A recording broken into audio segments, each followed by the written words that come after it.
This is the Voices of Misery podcast. This show isn't for the easily frightened, so demons, ghouls, ghosts, and goblins, please stand by. You've been warned. Now, it's time for the devilishly duo of the Nerd and Nerdette with another podcast for that ass.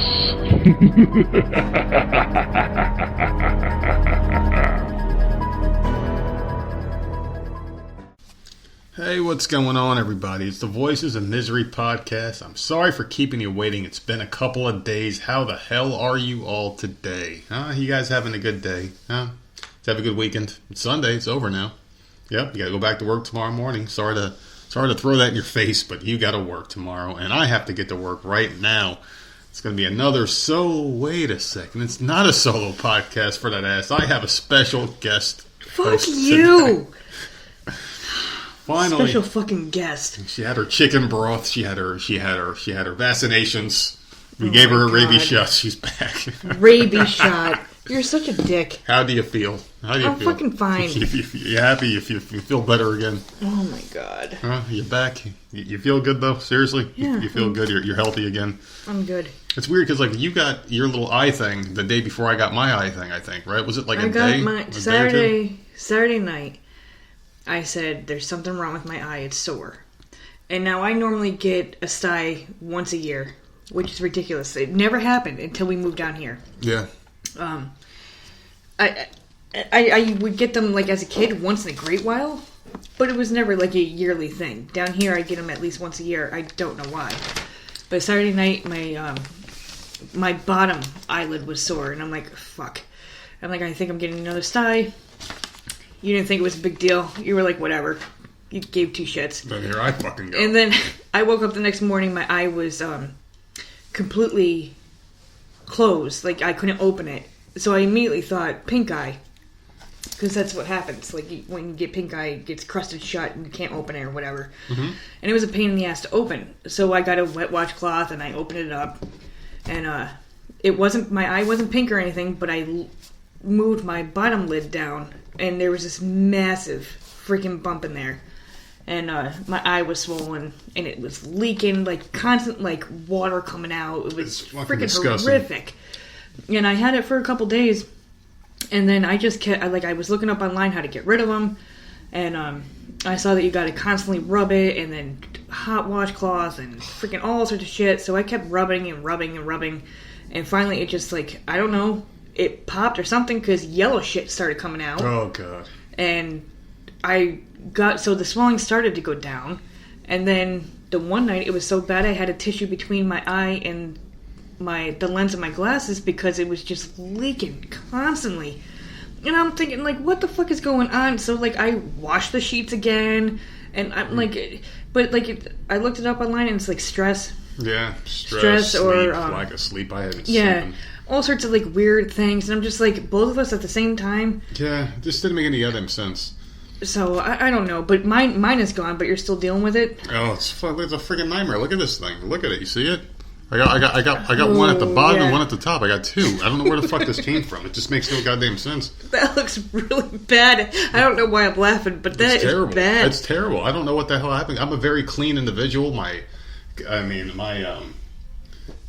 the people know how much I love this fucking hand sanitizer. It's not like I'm taking like dirty hands and rubbing my eye. Like I don't know where the hell it came from. So I'm thinking it's because the night before mine came in, I think I slept for like an hour that night. I couldn't sleep, and then all of a sudden, here it is. Someone at work was like, "Oh, it's a nice sty you got there." I'm like, what? Are you sure yours is a sty? I'm not trying to be funny. Well, what else could it be? You didn't get bit or anything? No, not that I know of. Because you're saying it's on both parts of your eye. I got one at the top, one at the bottom. I don't think I got bit by anything, but it's just like I don't know. I knew mine was a sty. You're like, is it leaking? Hurt. Like water, not like very little pus or anything, but like very water. Little. But it's weird because like I was like messing with it and I saw like it's like a big red bubble underneath. Yeah, it was coming up, so I don't know what the hell it is. It's whatever it is. It sucks. It doesn't hurt, but I can feel it. I know it's there. It just doesn't hurt. Like if I lower my thing, my lid, the red bump is still there, but it's not swollen anymore. No. Like I freaking squeezed all that shit out. Like it hurt. You squeezed it. It hurt so bad. But like the the swelling, and it's never swollen until we moved down here. I don't think I've ever. I never had one before. I don't know. I really don't know if I ever had a sty because it doesn't happen often. If it does, like I don't remember it. You think it could be an allergy thing? Maybe. I didn't see that online. I was wondering if I ate something maybe. But I know it's definitely not like a bacteria like being nasty because I'm very like I said I'm very clean. And like I said, I was washing the sheets and the pillowcases and all sorts. Like I was doing all sorts of shit. Like I couldn't figure it out. So I don't know. It's very odd. I really want it gone. It's just annoying. It's so unsightly to see it. I can't pop it. So I'm thinking like maybe like after we're done recording this, I might like go out there. We'll get caught up because right now there's a wrestling pay-per-view on. We're doing this instead. I have the match on in the background because unfortunately it's Becky and Sasha, so we're not gonna be able to watch that later. Did my girl win? Did my girl Becky win it's yet? Still going. It looks like she won. Look at her. She's got this look on her face. No, she just tried and Sasha kicked out. It looks like she's crying or something. I don't know. I'd much rather be doing this than doing that. And I'll tell you what, this was a very tough week for me because I mean doing I think I did like 3 solos this week or something like that. And I do have one in the can, and I want to let everyone know that my interview went well. I can reveal the person's name. Her name is Larkin Love. She was my guest on the podcast. I got a little bit more editing to do on that one. I'm going to put it out. Went about an hour or so. So I got to do a little bit of editing on that one, but that'll be out sometime this week. It'll take the place of my solo, I'm thinking. I did so many solos, so much talking by myself. And I did have Kelsey Hudgens. He said, you like hearing yourself talk. Not really. So I don't think it was that much of a problem. Well, Kelsey sent his regards because you were sick the night we were doing our thing. We went about 3 fucking hours that night. That was a fun. I know. One. That was fun. I was on the couch. I'm like, oh my god, this motherfucker is not going to shut up, and I can't go to bed. It was so much fun. Such a good conversation. I'm glad. It's just like. Because the thing is, the podcast is in the bedroom. Yeah, the studio. You cannot put it. There's nowhere else to put it. There's nowhere else to put it, yeah. So I was like passing out on the couch, on and off. Like this was a shitty week. I couldn't eat. Yeah. I couldn't sleep. Yeah. I had this fucking sty. Well, you know what? It was People a wreck. Were genuinely worried about you. Good. I sent you a message. I'm glad somebody out there cares. I sent you a screenshot of a message from one of our fans, one of our great friends of the show, Miss Sherry, sent a message saying, the solos are good, but I missed the nerdette. I'm like, oh, fucking A, here we go. Just blow her head up even more. Blow my head up. Blow her head up even more.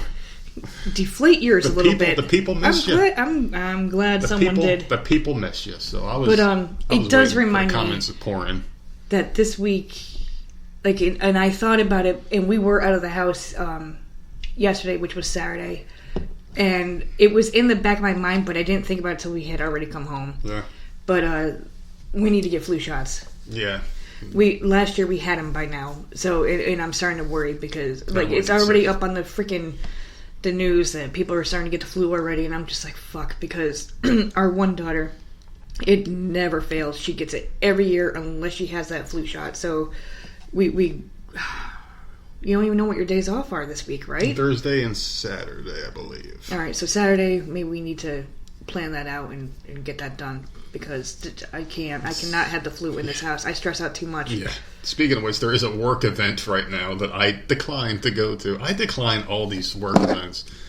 They were all going to like some golf thing, and it's supposed to be like all the locations in this area all getting together and be like golfing. It's supposed to be a good time, and have maybe a beer or two, and people were coming from all over the area to do this. And I'm like, I'm not going. Is it a good idea to have a beer or two with people that you work with? I don't think the management team is having a beer. I just think it's just like those people are all drinking. I don't think the managers are allowed to do it, so I probably wouldn't have been able to have one. But it's like, I just don't want to do that shit. I see these people all day. If I'm an associate and I go to one of these work things, I'm not drinking around management. And the managers can't drink, but I can. Mm-hmm. The manager's going to be looking at you like, how stupid are you when you're drinking? Like, you could be running your mouth and you have no idea because you're drunk. Yeah. In front of your managers, who would want to do that? Yeah, I would never. Yeah, I just didn't want to do it because I'm not that kind of guy, man. Like, I see you all day at work, and then I just want to come home because I'm not around my family all day long. I just want to come home and just do what we're doing right now, record this damn podcast, Not everybody from my store went, though. Only like a couple people went, but I guess everyone from one store and a couple from another store are going. And it's just, I don't know, have fun, guys. You don't need me there. You don't. I'm more of a Debbie Downer. I'm still bitter about work anyway. I don't really want to go there. You know, I'm just thing, like, in my past jobs, the only Price Chopper, and it wasn't really a store known thing. It was a bakery known thing. Like, the bakery people would go and we would have a party at someone's house and we would all show up.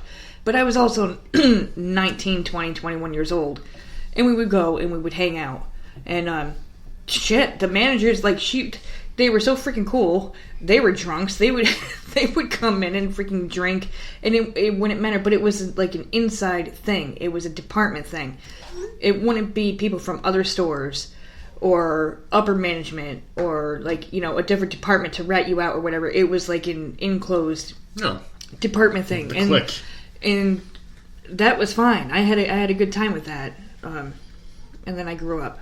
So, yeah, I was 19. I'm just not like a team outing kind of guy, you know. I just want to come the fuck home. I mean, like, you're with these people for 8-9 hours, sometimes 10 hours a day, and I just don't want to, man. I don't. They're like, oh, you're a manager now, you have to do it. I'm like, no. Your shifts are 9 hours, right? Yeah, about 9 hours, give or take.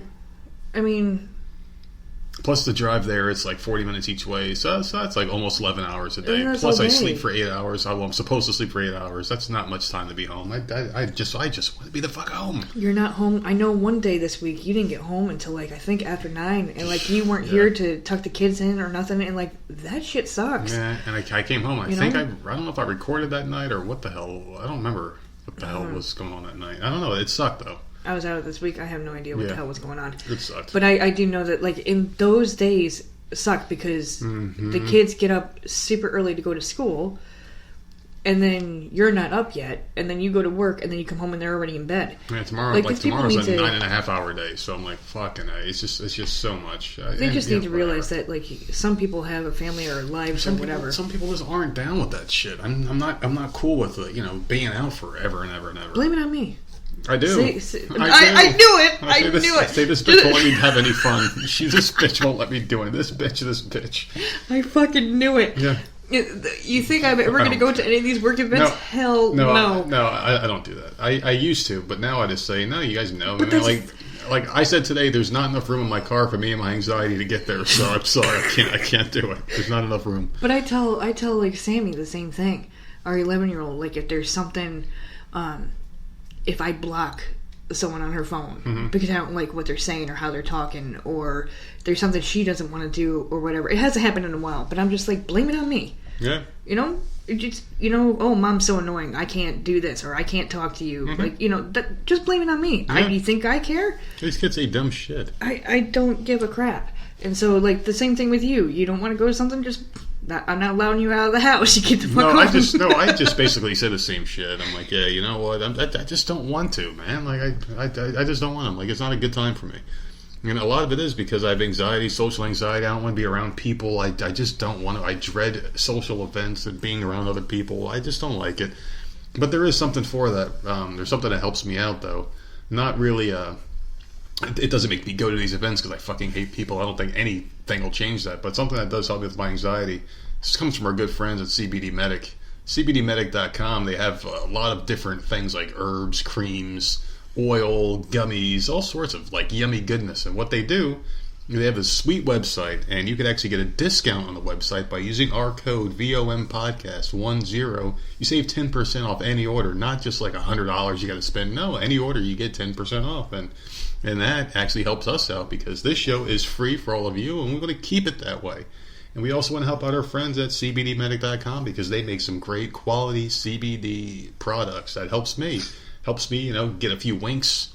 Helps me with my anxiety. The burning in my chest goes away after I take a couple drops under the tongue.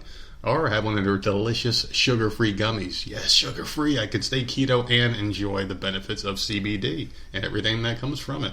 So once again, ladies and gentlemen, at CBDmedic.com, use our code VOMPodcast10 to save some money and put a little money in your favorite podcaster's pockets. How about that?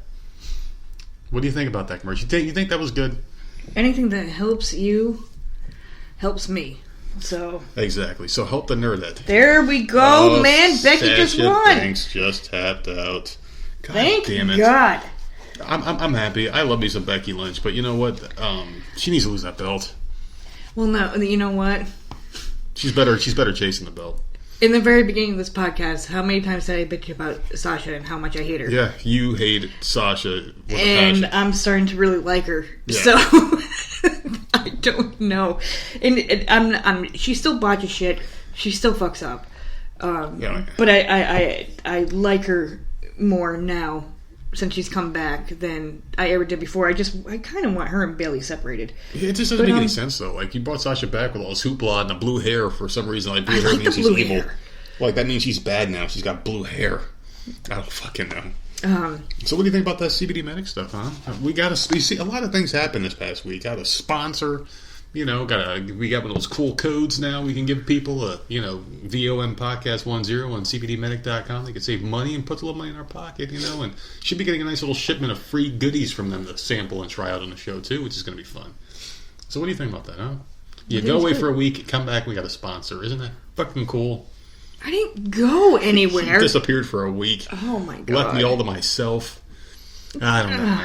Yeah, we didn't get to do predictions for the pay-per-view, which I'm fine with. I would have picked Sasha, though. I definitely would have picked her, because it was a pay-per-view, and you would think that she would have lost. Or Becky would have lost this match, because it seems like they should be getting ready to take it off. How long has she had it, Becky? Fuck, it's been a while. She was Becky 2 belts at WrestleMania, I'm thinking WrestleMania. I'm thinking so. She was Becky 2 belts, and they did the draft, and then... And what's the next pay-per-view coming up? Did we remember? Oh, November is Royal Rumble? No, that's Survivor January. Series. Survivor Series. Yeah, I'm thinking Survivor Series. It's got to be the next one. And then you got that Crown Jewel bullshit coming up, which is like the fucking Saudi Arabians or whatever. No, fuck that. Actually, something interesting kind of came up today on Twitter, actually, about wrestling. One of our friends on there, they posted something about like they were talking to their dad, and it was our romance friend. She said her dad found out like wrestling was fake or some shit when he found out. He was like really upset about it, And I was thinking to myself, like, what is it about wrestling that fucking drives people fucking bonkers, man, Like, they can't take any criticism of it. They, like, get passionate about it, and they, like, lose their minds over this shit. Yeah, they can't take, like, they think that their opinion's fact. I'm not saying everybody. Watching it, though, me as just watching it for entertainment, right? Mm-hmm. You know more about this shit than I do, obviously. And we've said that before. But me just watching it, how can you not tell that that's fake? I think people... I don't know why you would even look at a match and think that that's real. People know it's fake now. It's just like... And I'm thinking of context of that text. I probably took it all wrong. I'm thinking the guy probably said something to the effect of like, oh, well, I was heartbroken today. I found out this shit was fake or some shit. Who knows? Because I remember when I was a kid and someone told me it was fake. I didn't believe it. I can see young people thinking, oh, yeah, of course. It was a different time too, like back when wrestling was like real and people were like, oh, they never said it was fake, and then it all came out and people were like legit heartbroken over it. But some people there you go. Maybe some it people was back then. Yeah, some people get really fucking upset about wrestling. Like they will go and like online warriors will curse each other out and fuck you, and it's like, dude, wrestling. But there are certain matches, and I can't think of any like off the top of my head, where you can tell that they're trying to hit their mark. Like they're trying to, if they mess up a move, they try it again. Yeah. And you could tell that they're screwing up. A lot of the women do that. They have to. What they do is they reset. Yeah, they know that they have to hit this corner after this move or whatever, and you could see that they're doing it. Yeah, it makes no damn sense. And then there's other people. And I don't know why I can't think of it right now, Sasha but like does you it a lot. Blatantly see them talking to each other. Mm-hmm. And that aggravates the shit out of me. Like, cover your mouth or something. John Cena was very bad at talking your Triple elbow. H. Like, something. Put your hair in front of your mouth. Like, God almighty. Well, that's why a lot of them, they grow their hair longer, too. And that to protect their head. I remember Stevie said something to the effect of, like, he kept his hair longer when he wrestled, so when he took a back bump, it would look better. Like, it would look like his head snapped off the ground because he would do his hair a certain way, like that, before it hit the ground. So, yeah, that makes sense. One thing I don't understand about these wrestlers, though, and just wrestling in general, is like, how come, and I'm going to ask one of our wrestling friends and get him on the show, but like they get mad at each other, and it's just like, we're not in the business, so maybe we just can't wrap our heads around it, but You're like, oh, you have to live your gimmick 24/7. You don't expose the business, and it's like the business has been exposed for a long time. Everyone knows it's fake. Everyone knows that these guys have beers after the matches, or at least some of them, the ones that don't hate each other in real life.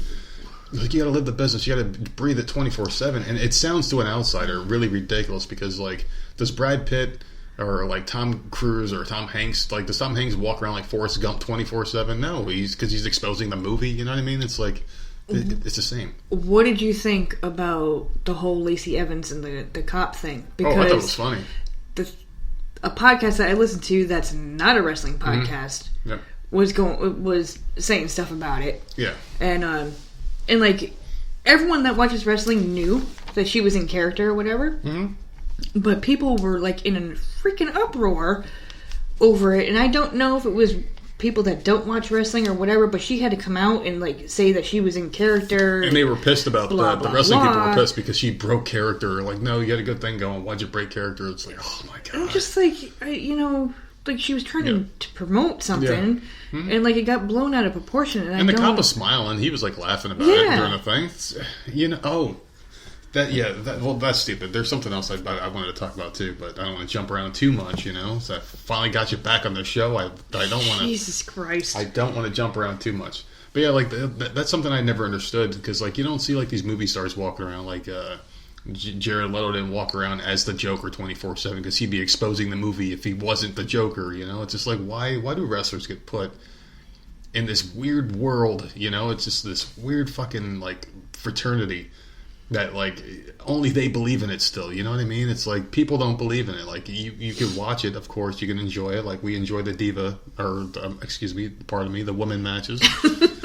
we enjoy that. And I don't care. I think it's odd to see, like, Sasha Banks and Alexa Bliss posting a picture of each other hugging, and they have a match on Raw that night, It's just, I don't know. It's just... I think it's weird, but do I get turned off by it? No, I think it's Have they done cool. that? Yeah, they did that. They did something with I think like Charlotte and Becky had a picture together when they were doing their feud when Becky turned on her and okay. But like, do I give a shit? No, because I know it's not real. They don't hate each other. I know they're probably still best friends. It's. I don't understand why, like Michael Keaton and Jack Nicholson, if they took a picture together, I'm not going to be mad because, hey, they fought Joker and Batman in a movie once. This is bullshit. You're exposing the movie. You don't really hate each other, It's just, when you hear people say things like that about professional wrestling, it really just, as an outsider, I'm not making fun of anybody. I just think from an outsider's point of view, it just comes off ridiculous because it just doesn't make sense to me, And I've done it a little bit, like I trained and I had a couple matches and I still don't see it because I never took it to that level where some of them do, where it's like that's all you eat, sleep, and breathe, and it's fake. You know what I mean? I can't get past that part where it's not like you're training to be a professional boxer where like you're really knocking people out and there might be some kind of hatred there and feuds are there, or. I don't know, like you're not a professional athlete where there's real shit on the line, I don't understand why you have to keep up this persona 24/7 and the fans like get so passionate about it online. If we're talking about wrestling, can I just mention what pissed me off this week? Go for it. The whole Lana making out with Bobby Lashley pissed me off. Why is that? I thought it was trashy. I thought it was disgusting. What was it before? The storyline, like, her way and Dolph back. Ziggler. It was They're her and always Dolph. fucking with those two. They're always fucking with Rusev and Lana. Okay, so now it's Rusev might be the... I don't watch anymore. I just happen to be fast-forwarding and looking, and I'm like, wait, what the fuck is happening? So the storyline is Rusev might be the father of... Maria Kanellis' baby. Okay, so because of that, Lana comes out looking like... I'm sorry, as a female watching that, I thought she looked like trash. It was disgusting. And in real life that they're married, right? Mm-hmm. I don't think that's fair to put them in that type of position in a storyline. Yeah. I don't think that's fair at all. They do it all the time, and it's disgusting. I know why they do it. Because they had this thing where, during the Dolph and Lana thing, Rusev and Lana announced they were getting married. Right. Right in the middle of her cheating on him and then broken up. Right. And was their way to get out of it. Yeah. And it pissed off the WWE people, and I guess Rusev says a lot of shit on social media, and Lana does too. They went out of their contracts apparently.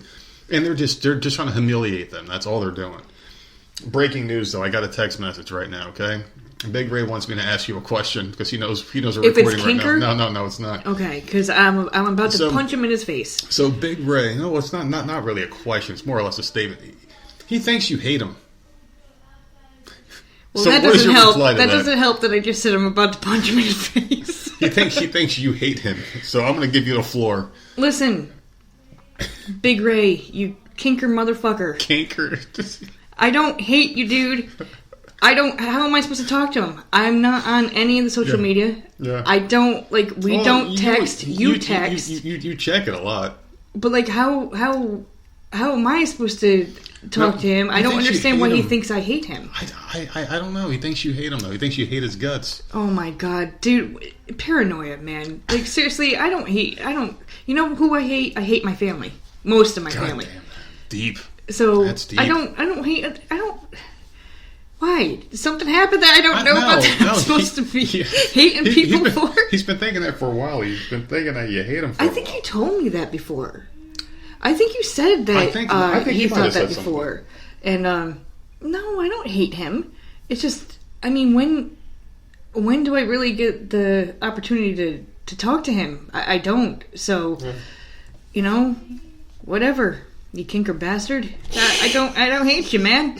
It's all good.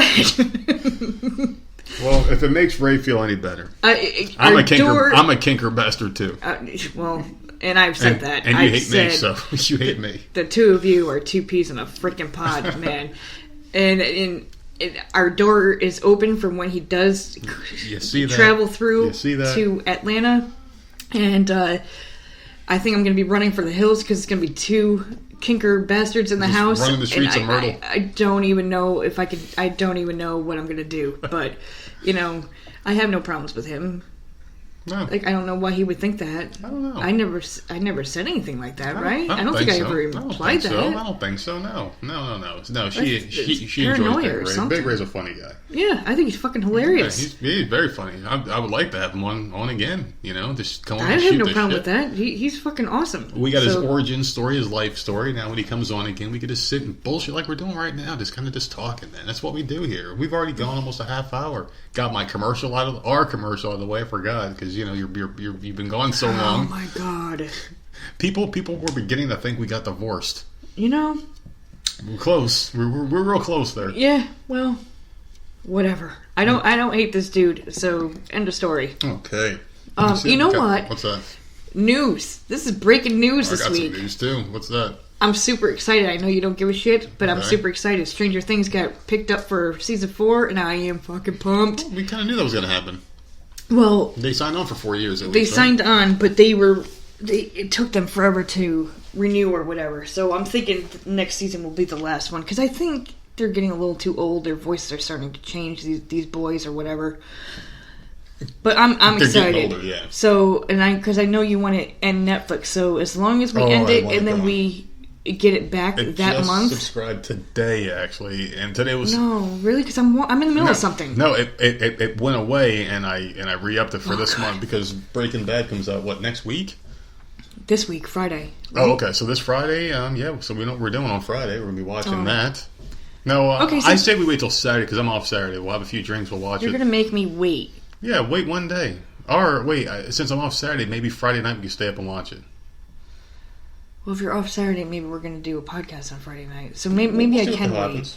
But I can't promise anything if you're at work and I'm sitting here. No, just wait. We'll watch it together. Because, we watch the entire series together. As long as I'm not going to pick it apart till after. Okay. I'll pick it apart after. So our podcast will probably review that and Joker. Because I'm definitely watching that Joker movie. I've heard so much good stuff about it. How are you going to see it if you can't even get the movie app? I'll get one. I'll get a movie link app or something. So we'll figure that out. I definitely want to do that because it'll just be fun. Review a couple movies. We'll probably think it's going to take up a whole episode. We'll probably be done in 5 minutes reviewing it, and then we'll be back to shooting the shit. I'm glad because I've been asking for a movie app for a while. Yeah, but there's really nothing. Well, we got that and Spider-Man to watch. Let's make Saturday a movie day. There's Toy Story 4. I want to see Maleficent. I don't know if that came out or not. Yeah, there's more shit. But, there's more shit. But because we were talking about Netflix, I started a new thing today because 2 of my podcasts mentioned the show, and everybody loved it. So everyone's freaking talking about it. So I started Unbelievable, and I believe it's only going to be the 8 episodes, and that's it. It's based on a true story, and it's so freaking good. I only have 2 episodes left. I just binge watched the shit out of it today. It's about this girl who, a few years ago or whatever, got raped by somebody. It's a heavy show, and she got raped, and she called the police. They asked her all these questions. Now, mind you, I think that these detectives, for her, were complete assholes. But that's just my own opinion. What's the name of the show again? Unbelievable. And she was raped, and she tried to tell her story. There were inconsistencies. Is that the word? Yeah. In her story, her story, so she lied. She was saying things and then saying something a little bit different, and so it wasn't really matching up. And then her foster mom thought she lied, and she told the police. So the police thought she lied. So basically, no one believed her. So she came into the police station and said that she lied. Okay. And that's the first episode. She comes out, she says she lied, she wasn't raped, whatever. But you could see that she's visibly upset. And she's crying. Come to find out, she wasn't really lying. This dude is now raping other people, other women. But he's doing it in different counties, kind of like Zodiac Killer or whatever. Where, because cops different counties don't talk to each other. What year is this set in? 2008. Really? You would think someone would be caught pretty quick. But 2008. He wore gloves, and he would take the bed sheets off the bed. He made them wash themselves in the shower for 20 minutes. He made sure there was no DNA. Oh, after he raped them, he made them shower. After he raped them. And it is so fucking good. It is so good. I have 2 episodes left, and you're talking about kinker shit. I don't care. It is so good because so it's only kinker if you enjoy it. It's not kinker if you enjoy it. Listen, I am not the only type of person out there that likes serial killers and rape. So wait, I'm thinking you're the person we got to worry about. You're talking about serial killers and rapists, and you love this shit. I like true life shit. I can't help that. I can't watch a show about someone getting raped. And to me, that's just uncomfortable. It's not shown. They're not sitting. You're not. So sitting how are you gonna have watching. a show about rape and you're not showing rape? They're showing like glimpses, but you don't see anything. It's got to be implied, maybe a bunch of small cuts put together, the person crying and then stuff like that, and she's trying hand over to the mouth. The dude was taking pictures of her, so she was mentioning all this stuff, and then chloroform. I don't know. It's just so damn good, and I know at the end of this, I have 2 episodes left that they're gonna catch this dude, and I can't wait to finish it because it's just Sounds that good. Creepy, man. Really crazy. But I like watching shit like that, and I know I'm not the only one. 2 of my freaking podcasts, that's 7 fucking people that also loved Jesus it. Christ, that's just, and I mean, all the comments we got on Ted Bundy and stuff. I know there are people out there like me, so go out on Netflix and watch that. A lot of fucking weirdos out there like you. I know. I'm not alone. Well, there's another story I want to talk about because you're talking about breaking news and shit. So I sent you a name today, and I wanted you to talk about this with me. Amanda Geiger. Did you hear about this one? About the cop that went into the apartment? She thought it was hers. She had a long day at work, a lot of shifts or whatever. You're not going to get me started on that, right? Because I have a lot of opinions on that. Well, listen, she shot this guy and killed him. Shot him a couple times and murdered him, right? Now, she only got 10 years in prison, but that's not the story here. The story that I wanted to talk about is the fact that, the guy's family, Botham or whatever his name was, forgave this woman, and the guy had this really emotional scene. I don't think we could play the scene, his statement. They hugged. But they hugged. He was crying. He's like, Botham wanted you to, or if he was here, he wouldn't want a harsh punishment. He wants you to find God, blah, blah, blah. I got my own views on that, obviously. I'm not going to get into religion. But, people online were outraged at the family for not hating this woman. And my whole thing, and I put a post on Twitter, and it's actually my pinned tweet right now, was, listen, you are not allowed to be more offended than the person that got something, that had something happen. You don't have the right to be angry, more angry than the victim, So, let's say if something happened to, someone in my family and they died, right? And I'm like, you know what? I forgive you for killing my so-and-so, you know? Someone who doesn't even know me or the situation can't be more upset than I am that I lost somebody. You know what I mean? Does that make sense to you at all? Like, No, that makes sense. People take on, like, that family's pain like it's their own family, and they're just outraged because people like to be outraged about shit. People just like to be mad, you know? Was she drunk? Or was she sober? She was sober. There was nothing in her system, no drugs or alcohol or anything like that. They were saying she was fatigued. She worked too many hours or some shit. But then they went into her text messages, and apparently she was supposed to meet up with some guy at work. Her partner to screw around or some shit. So they're like, she wasn't that tired. I know the story. I just wasn't sure if she had anything in her system. Because to me, I don't give a shit how tired I am. If I open the door in an apartment, and I know that the layout is the same. Like, we lived in a duplex up north. Yep. Perfect example, right? Yep. If I came home, because I worked a night shift, and I was tired, and I accidentally, for some reason, her door was unlocked, and I opened her door. Yep. I would notice pictures hanging on the wall. That's not my couch. Yeah. What is on my kitchen counter? Like, something's not right here. Immediately. And so I have a lot of issues with this case. And do I think she deserved 10 years? I think she did.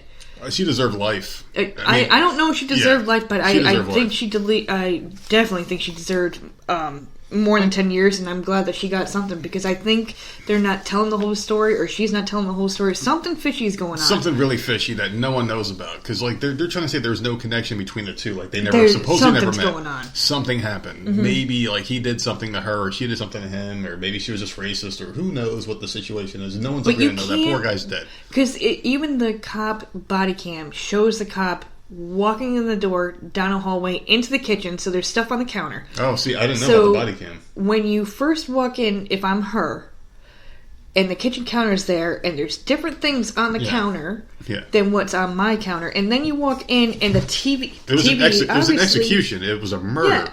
Yeah. The TV's, I guarantee you, is not in the same exact spot that her TV's in. The couch, blah, blah, blah. And then, I mean, come on. And all this dude was doing was eating a bowl of ice cream. He was eating ice cream, and he gets up and he's like, whoa, hold on a second. Because he had every right to be mad. Because, I mean, you're in my shit, and you were threatening me with a gun. Who the fuck are you, you know? Yeah, something fishy's going on there, and I don't know if... Maybe they had sex, or maybe he cut her off on the road or something. Who knows what the situation is? I mean, she was a cop, right? Yeah. So did they cover up a little bit? Did they get rid of some of the evidence? Oh, I'm sure. I'm sure. I mean, she only got 10 years. That family forgave. I mean, that family has more fucking forgiveness in their body than anybody, because there's no way in hell I would want to see her burn in hell. And the fact of the matter is like they forgave her, and people online were outraged, calling the family all sorts of names because they forgave this woman, wanted to hug her, and all this other shit. It's like, who were you to tell this family how to feel, how to grieve? You know, people grieve in their own ways, and these people, there's a lot of class, I guess, that goes into it, and grace in order to handle adversity in the situation like they've handled. Like they lost a loving son, someone that they cared about. They lost in a horrible way. And they had, you know, the goodness inside of them to forgive. And that's something that we forget about. And, you know, the world and life in general is like people don't know how to forgive each other. You can't apologize anymore. You can't say I'm sorry, because there is no such thing as forgiveness anymore in this life, you know? People fucking have like a tweet they said online years ago, and it's brought up. It's like, hey, I'm sorry about that. But their career's over. It's done. You can't come back from anything anymore. And these people get freaking murdered, and they forgave them, and people are outraged. You have no right to be more upset than the victim in any situation. I don't give a fuck. I don't know. I agree with that. It just doesn't make any sense. I mean, that shit's been on the news all week, and it's a very good. I mean, it's a terrible incident, but a good story, because it brings about a lot of good conversation. I've been enjoying the things I've been listening to lately. Just the whole thing is shady. But did you hear this? What's that? Casey Anthony. Oh, yeah, I know where you're going. Go for it. Yeah. Casey Anthony wants to have more kids. Yeah. Because her biological clock is ticking. Clicking, yep. So, how do you feel about that? Because that was a huge topic this week. I don't know who she told, or who told the press, or whatever, but it stated that she wants more kids. Well... very, very soon. And I haven't forgotten, Casey. I still want you on this goddamn show. So come on the show. So, gotta be careful with what we say. It's just Listen. I mean, we don't know the situation. We don't know what which is happened why I with would her love to kid. talk to her. Not that I don't think if something did happen, if she would, I don't think she would ever come out and say that. Did you kill your daughter? No, So, I would want to talk about other shit. Other shit, you know. I don't know. I don't. Well, she's older now. She can't be banned from having kids. You can't ban her from having kids. That's the thing. The situation would never happen again because, I mean, it would look kind of weird if she had a kid and that one disappeared and then that too. one disappeared too. I mean, if she was to be pregnant, you think the press wouldn't be watching her 24/7? All the time. And not just the press, her neighbors, wherever she's living. Anybody. Yeah. Anybody. And God forbid she's not with the dude that she gets knocked up by. God, no. Because all he needs to do is take her to family court and get custody of that kid because of what happened. You know, I don't trust her with my kid and blah, blah, blah. Like, it could be a whole thing. She was proven innocent. You can't bring that up in family court? You can't bring it up over speculation. Oh, well, she killed her daughter. Well, the court said she didn't, so therefore she... But are you going to sit there and tell me that no family court judge wouldn't have that in the back of their mind and just automatically give the man... if they want to keep their license, they better not use come up with another reason. You got to come up with another reason. It's got to be something legit, you know? Like, oh, she can't hold a job, or she lives with her private investigator. She doesn't live with, family, or family hates her, blah, blah, blah. I just think that if she was to get pregnant and the press found out about it, that they wouldn't leave her alone. Never. Like, I don't know where she is. She's in Florida living with her private investigator, supposedly. Or with her private investigator? With a private investigator or a lawyer or some shit like that. She's living with someone that helped her with her case. I think it might even be the lawyer. I know her and that lawyer were banging or some shit, they said. Like, her and that Jose Baez guy were supposedly sleeping together. But who knows, man, because she doesn't come on shows, and I'm trying to get her on this one because it will be awesome. Well, I mean, if she has a kid, they'll watch her and make sure that nothing happens, I guess. And it's another one of those situations where, like, her case, I understand people getting outraged, but it's just like you can't be more offended than the people out there, Like, people have a genuine hatred for her because she supposedly, allegedly killed her dog. No one knows the situation, but people like to take on these causes, They like to take these causes on, and they like to, champion, as if they're moral compasses. The only one that matters, And really, you only know what's being shown on TV. That's and it. That case, oh my God. The whole damn thing was on TV. Remember that? We were glued to it. We watched. HLN. It was all day That stupid long. bitch Nancy Grace was out there going off all day long. And this made us hate Nancy Grace and CNN. It was the beginning of the end of us watching the news like we used to. We used to watch it all the time. It was always on HLN, or not HLN, but Nancy Grace and CNN all day long. That was when we used to watch. It was HLN. Well, it was Robin Meade in the morning. We haven't watched her in a while. I know. It was the Morning Express with Robin Meade, and then it was. Then I think it cut right into the damn court case, and it was all fucking day. Yeah, we just watched it all day long. We just watched the news. Can't watch that shit anymore. Not just because it's like fake news or whatever, but it's just like I'm just sick of these people. We had a these lot talking of heads. Major court cases in our lifetime. Do you realize that? We had OJ, we had Casey Anthony, Michael Jackson trial, I believe, was on TV, right? Well, it's a lot easier now to get information. That's why. Holy crap! That's why it seems like there's a lot more now, because it's just a lot easier to get information. And for some reason, people are crazier now. I don't know. Why do they air them? Because ratings... Casey Anthony wasn't a celebrity. I mean. It was world news, though. But how many other... And I'm not... This happens a lot more than you'd think. Kids getting killed by their parents and shit. Exactly. I'm saying, how many kids are kidnapped or missing, right? And it's just all over the news. And then when there's a court case happening, it's not aired. So what was so special about her? She's a pretty girl. She was a pretty girl. She was a good-looking girl. That's it? Yeah, that's pretty much what it was. I mean, they wanted to get her face on TV and... What about that guy? He was like the hot felon they called him. Remember that? And he didn't do anything but fucking did something stupid, and he got a modeling contract when he got out. Some freaking guy. I remember hearing about that, but I don't remember what he did. He was some dude. He had fucking stupid tattoos in his face, like the teardrops. I don't know what the hell he did something stupid, but he came out with a modeling contract. And he was dating some somewhat famous person or some shit. I don't know, dumb. People are fucking nuts. People are fucking nuts. People are just stupid. And like Casey, I remember like guys were like sending her things in the mail and paying her commissary and sending her money and shit. And people were sending this woman money, you know, and that's just the way they are, you know. People were saying, Casey, will you marry me? And it's like, oh, I'll have a baby with you. And weird shit, man. People are just dumb as fuck. I don't get it, man. Like, women falling in love with serial killers and shit. Like, why, you know? Like, I just don't understand what goes on in the brain. Why people, like, feel the need to, like, be with people that they shouldn't, or, you know, shouldn't have an attraction towards or whatever. It's just, I don't get it, man. Like, get a normal celebrity crush, like Rachel Ray or something, you know? I mean, what the fuck? Oh my God. What the fuck? Get yourself a regular one. Oh my God. So, did I tell you my Grey's Anatomy? Oh, fucking Grey's Anatomy. Do I have to hear it? Do I have to hear it? This week, your favorite person in the whole world. Which fucking asshole was it? That ugly Asian bitch, the Chinese one, or whatever? Or Alyssa Milano. Oh my God. And Holly Marie Combs are invading my Grey's Anatomy this week, and I'm a little pissed. Wait a second. Why? Is it old or is it new? It's brand new. Oh my God. And ABC, I guess, is doing some type of crossover. Are they charmed? Event. Are they charmed people? They're sisters. No. The preview shows them as sisters, so I don't exactly know, but I'm just like... If they use their magic to get rid of that fucking show, I'll be so down for it.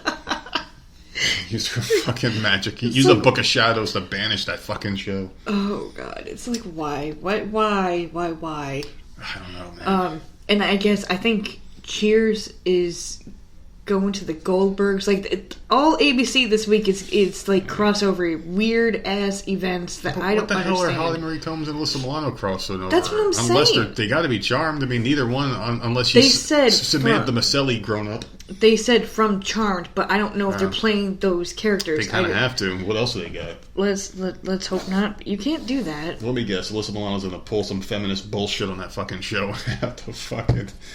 She has to get on her soapbox. I'm praying that they both suck.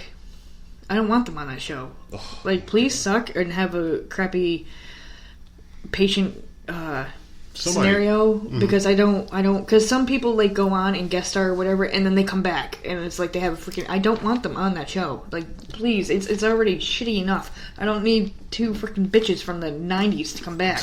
Somebody asked me today at work, they were like, and this ties back in with TV, they said, well, what the hell do you do when you go home? Like, what do you watch on TV? Like, what do you turn on? Like, I don't turn anything on. I don't watch TV. I really, truly don't. I know it's cliche. Yeah, because, like, we ask people what they watch for TV all the time, and the first thing they goes, oh, I don't watch TV. I'm like, hey, dude, everyone watches TV, but I really fucking don't. No. You play video games, or it's, like, something stupid on in the background, like Impractical Jokers repeat for the millionth time, or, like, what is it? Injustice, something. I don't know. There's always like some stupid superhero movie on in the background, or something that we bring it on, right? Okay, bring it on. I'll watch that and I'll pay attention. They're talking about what's her name? Kirsten Dunst wants to do another movie. As a coach, maybe she'll be like the captain. She still looks like she's young. She's pretty young still. She's is she our age? Yeah, she's probably about our age, but she still looks kind of young. She doesn't look like shit. I mean, I always thought she was butt ugly, but I mean, she looks good enough to pass for her, you know, teenage years, or maybe like a college student, maybe Torrance Shipman. Maybe she can. I don't know. Like she could probably play that role still. A lot of the girls in that movie still look kind of decent, I guess, you know, for their ages. Eliza Dushku. Yeah, what's her name? Does she still look good? I haven't seen anything from her in a long time. I'm sure she still looks the same. I think she's Italian. Italian women don't really age. You know, until they get like old, and then they turn into fucking hags and shit. I mean, this is not like a go. She just happened to mention on something that she wanted to do another movie, probably because she hasn't been in anything in a long time. She was in Spider-Man. That was that's all I can remember her in after that. Those were also, like, I mean, I'm sorry. Those were terrible compared to movies. Tom Holland or whatever. Terrible those were movies. Horrible. Oh my god. So maybe that's why she's mentioning it. So put that little birdie out there, see what happens. If it comes out, would you watch it? Oh, I'll watch it for sure. I didn't watch any other Bring It On but the first one. The first one was a classic. I said something the other day. I said something about it being cold. And I bust out into the cheer. It's cold in here. There must be some toros in the atmosphere. You're freaking... I'm in the living room and I hear you cheering in the freaking kitchen. And I'm like, oh, fuck, man. I probably could do the whole fucking dance routine, too. But I'm just not coordinated enough to do it. I can picture it in my head. But yeah, I really don't watch shit. I really don't, and I'm sick of TV, man. There's like Family Guy. Yeah, if that's a new episode, Family but Guy. Sometimes you do fast forward that because sometimes it's so ridiculous. This morning was it this morning or the other day? I was watching it, and I was like, "This fucking sucks. Turn this shit off." It was so boring. It just wasn't funny. It might have been last night. I don't remember. No, there really isn't much that I want to watch on TV. I was pretty sick of it, but I don't know. Let's get off of the TV stuff and get into our next topic. All right. Well, I have two other things on TV I wanted to talk about real quick. Oh goodness! Cut my balls out from under me live on the air here. Walking Dead starts tonight. Oh, that's right. I saw a commercial for it. It looks shitty. Shut up! I'm so excited. Do you know the news from Walking Dead though? The news of a returning cast member. Maggie? Yeah, she's supposed to come back. I called that last season. Yeah, well, when that Whiskey Foxtrot, whatever the fuck this shit. Whiskey Cavalier, which... I tried watching that shit. Bad. Didn't love it, but that was a show that I was never in the mood to watch, except for when I hit play, and when I played it, like I was hooked. And I was excited because I liked the cast and I liked the dynamic that they had. So I get why it got canceled because you had to hit that play button. Mm-hmm. You had to want to watch it, and I never wanted to watch it. It was always the last thing on my DVR. If I went through everything else, that's when I turned it on. But as soon as I got canceled, I'm like, oh, okay, she's gonna come back, mm-hmm. and I'm okay with that because last season Michonne kind of pissed me off. Got a little too big. You know, like in her head, like she thinks she's all of that in a bag of fucking chips, and like, bitch, you need to freaking calm down a little bit. Oh goodness. Because just because Rick's gone and Maggie's gone, like she's like trying to. I guess they're trying to write her in. They were trying to write her into that role or whatever. Well, she's and leaving too, though. I thought she was so annoying last season. She's leaving too, isn't she? Denai Guerrero or whatever. Is she leaving? Well, good. Because, I mean, that was my only problem with last season. Everything else I freaking liked, and I love the Whispers. I love them. I like Alpha, and I love it. I'm glad they ended that comic. Yeah, it's completely done. The show needs to run its course, man. I mean, that's the thing with anything.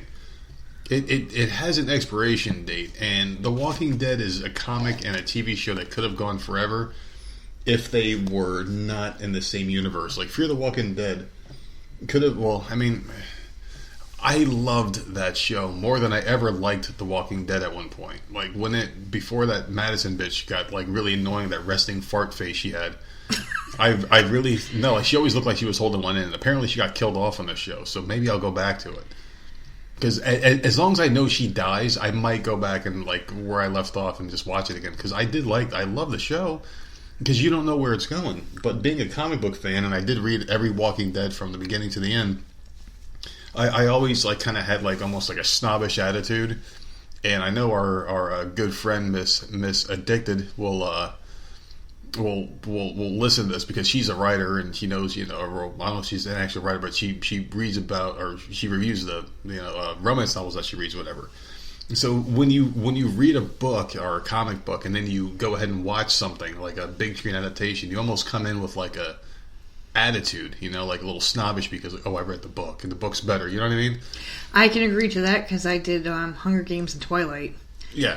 If you read a book, you expect certain things, and when they change things or they go a different way, comic book is obviously completely different. Yep. I read a book series, and comic book is something completely different. It moves a lot slower. Yeah, and I know. They have certain characters a certain way or whatever, so you expect that. And I remember when Michonne first came on, like you were so excited, so pumped, and like. They kind of like showed her, and I'm just like, who the fuck is this? Because I don't read the comic, and you're like, oh, it's gonna get so good. And it wasn't. It really wasn't. And I was just like, the whole her and Andrea thing. Like, There's a lot of seasons I did not like, but when I start a show, you finish it. You always do. I finish it. So I'm still watching. I went through all those shit ass seasons that I could not stand. Mm-hmm. When I start a show, it gets canceled. Yeah. So I don't know. I'm still into the show. Last season, like I said, I thought was amazing. So unfortunately, I have high hopes for this season, which will probably be horrible. But well, you said last season was really good. It was so fucking good. It was so good. I thought it was great. So we'll see what happens. But I'm excited about that. Yeah, I mean, I wish I could have gotten along with that show better. I just can't. It's so bad. And even if I didn't read the comics, I could have saw myself checking out of that show because it got stupid. You know what I mean, man? And you're the one that got me into it. Yeah. If you remember. Yeah. I tried a couple times with that show and it never worked. I remember watching the first episode with Rick getting out of the bed and I'm like, this show sucks. Yeah. And it was the first episode and then I finally watched it and I'm like, well, let me see what the next one's like. And then I was hooked.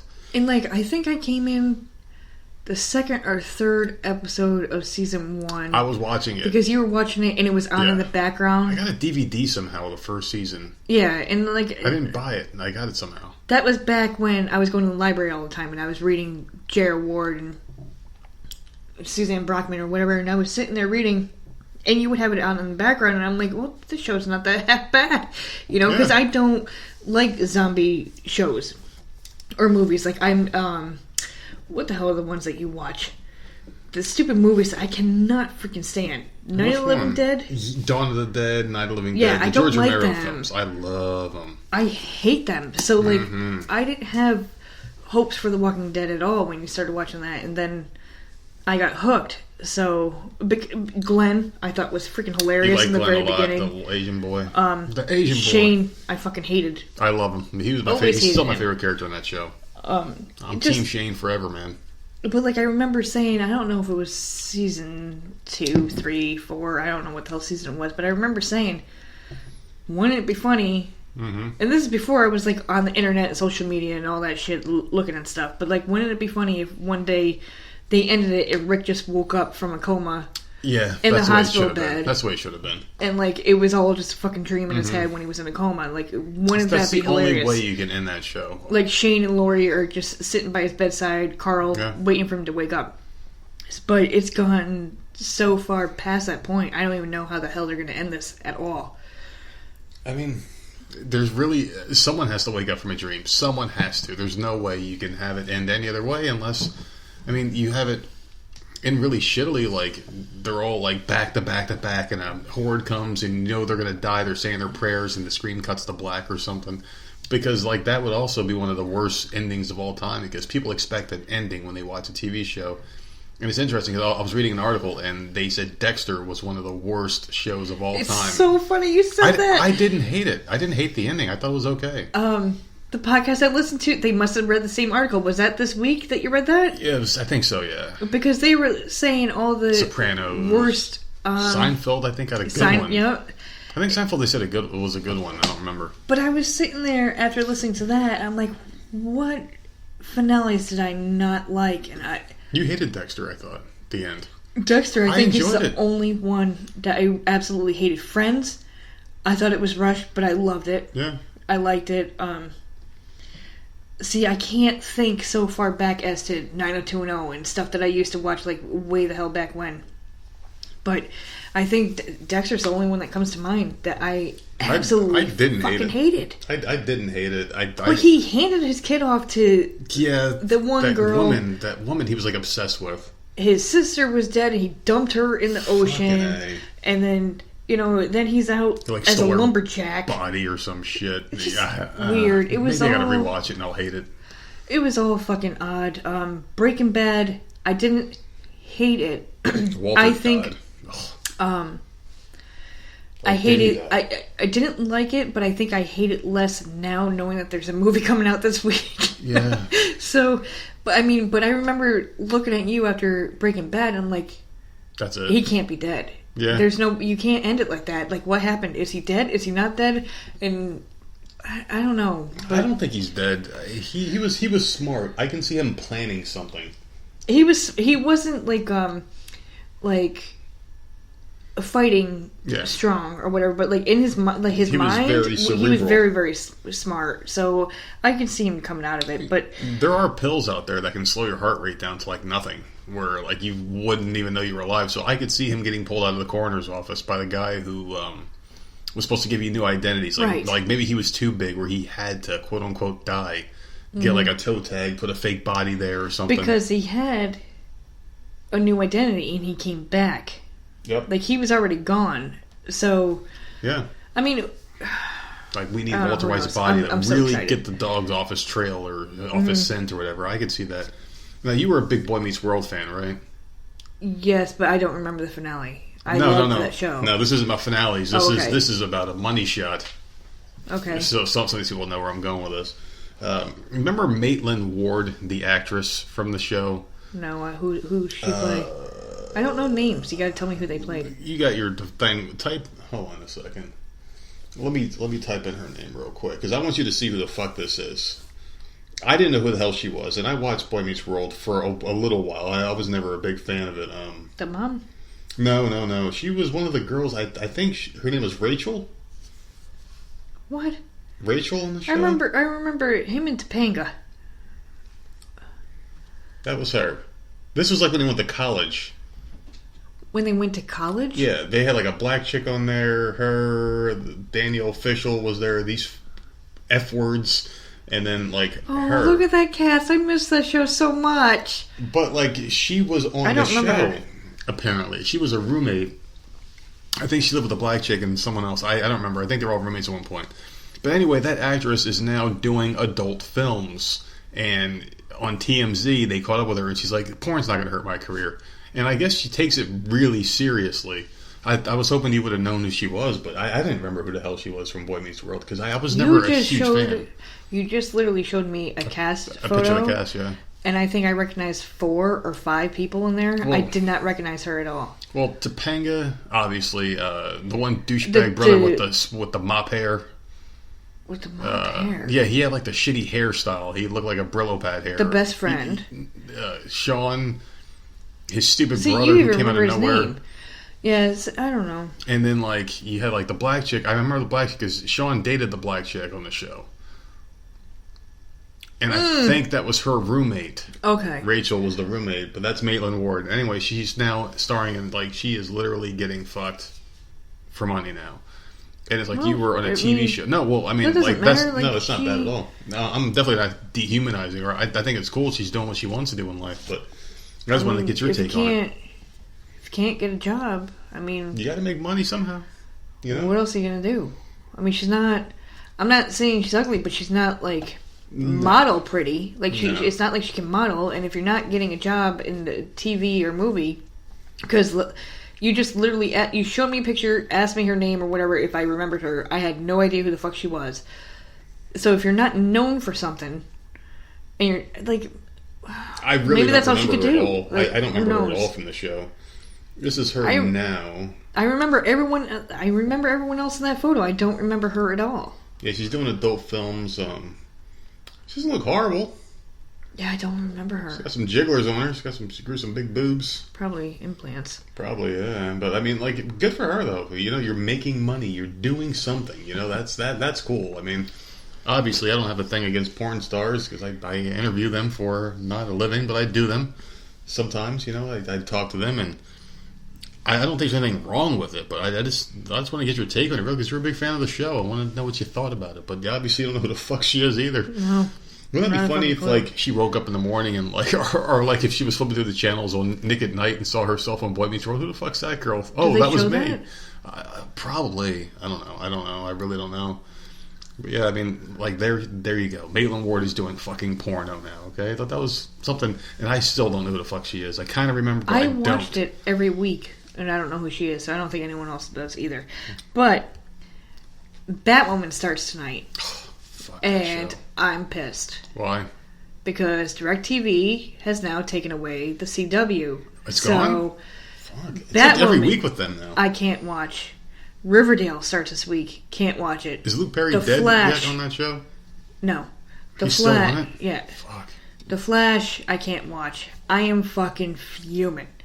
Like, this DirecTV, if we weren't getting the deal, I can't. Like, we need to start streaming because I can't deal with it anymore. Well, what are you going to stream? I don't know. Where the hell are all my channels going for months at a time? I don't know. Maybe all contracts are coming up at one point. I don't know. It's so strange. I'm so aggravated with the whole freaking thing. Like, Batwoman, I'm super pumped because who Ruby Rose, I that love lesbian her. from Fucking Orange is the New love Black. her. Orange is the Black. She was a lesbian, and she had was a in really something shitty else role. too. Because I remember I know her from something else, but She has a cool look to her. She's got like a fierce look. and I think she's better than the CW, but good for her for going Much on better than Batwoman. CW. And I think it could be good. It could be all right. I wonder if she's Gordon's daughter. Who knows? Because she I'm was just- paralyzed in one continuity, and yeah. I'm a little ticked. I'm so sick of my channels getting. Well, I went you're gonna all see summer. more and more of that. I went all summer without CBS. It finally comes back, and then they take the other one away. And I know that they're two of the same because, like, certain times of the day, the CBS news, our local news, will be on the CW. Yeah. So I know that they're affiliated or they're doing something. But yeah, it's fucking gone. I went to record it today, and nope.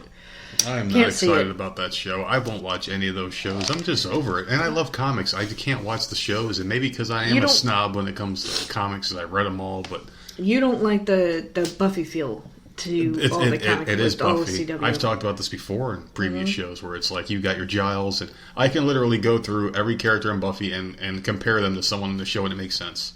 Yeah. Every single one. Every single one of them. And I get that, but it's annoying. I liked that in The Flash. I fucking love, and then Riverdale, it's freaking Archie Comics. Love that But shit. it's dark. But it's a dark twist, and has to be I like dark shit. Yeah. It has to be dark. I that's the type of stuff I like. So like I'm all for that shit with Betty and Veronica, and I love that. I should start watching those shows so they all get canceled. Because everything I watch gets canceled. You. Everything Why I you watch. gotta cancel all my shit, man? I don't know, man. Every show I ever got into got canceled, and it pisses me off because I would like to have a show. I would like to have something where I can be like, I can't wait till next week, but I don't have anything. I can't watch TV. I just can't. My one show is ending after this season, and that sucks. The How to Get Away with Murder. So Which you'll be one's happy that? with that. That's Is that the one with that black chick with that huge mouth and the big teeth? No, that ended last season. Kerry That was Washington. Scandal. Okay, that was Scandal. Jesus This Christ, is, you have so many shows. What the fuck is her name? She's been in movies recently. Like, she's been doing other Is that the stuff. hot, She's the other black actress.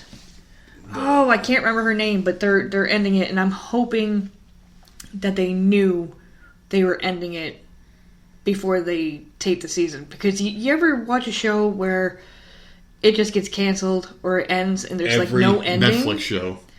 I don't like that. Like, there has to be an ending. And for this one, she's dead. Annalise is dead. The main lawyer character, whatever. And I'm hoping that, like, please, it's How to Get Away with Murder. Please don't end it with, like, who killed her. Or, like, how, don't leave a cliffhanger. I don't like season finales that end with a cliffhanger. That Every show pisses should me be off. required to have an ending. Every show, like the fucking Yuppie show, Dracula, Yeah, two shows wrap I it liked. up. They just Well, didn't have anything. 666 Park Avenue. They did have an ending, I thought. They did, okay. It was canceled, and then there was an uproar or something. They came back and they to film came an back ending, for yeah. 2 episodes, and they filmed an ending. That's and what it was every show needs to have. that's all you need to do. Mm-hmm. If it ends and there's a cliffhanger, wrap it up real quick. Like, why can't you just do 1 or 2 more episodes and wrap it up Fucking real annoying. quick? It's so annoying. But I was happy that they did that. Like, we had to wait until the summer, but we got the ending. We knew it was coming, Yeah. and I was so freaking happy to have that show end.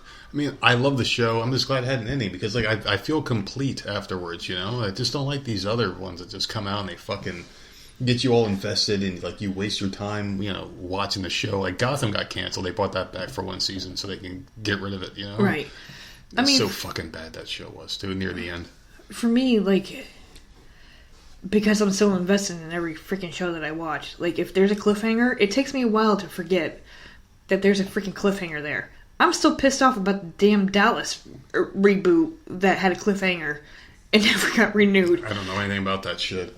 But if a show just ends, I don't like it. It bothers me. So just either cancel it before the previous season ends, so you can wrap it up real quick, or figure it out. I just don't like that. I hate that. You're not gonna go to a movie theater and watch a movie with a fucking cliffhanger. No. Right?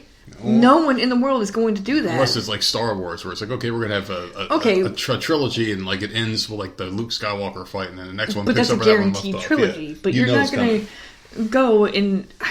Those movies really got it right, didn't they, Star Wars? Yeah. They got it right with that shit. Did they get it right? I think so. Because it was all out of fucking order. If I went to watch it right now, because I saw... It was so big. I saw the first 3 movies, which is what? 5, 6, 7? Yeah, something like that. 3, yeah. 4, 5. What the 4, fuck 5, is 6. it? 4, 5, 6. Okay, so there was more prequels and shit. So I saw those. They were amazing. But then they came out with 1, 2, 3 or whatever the fuck, and I'm just like...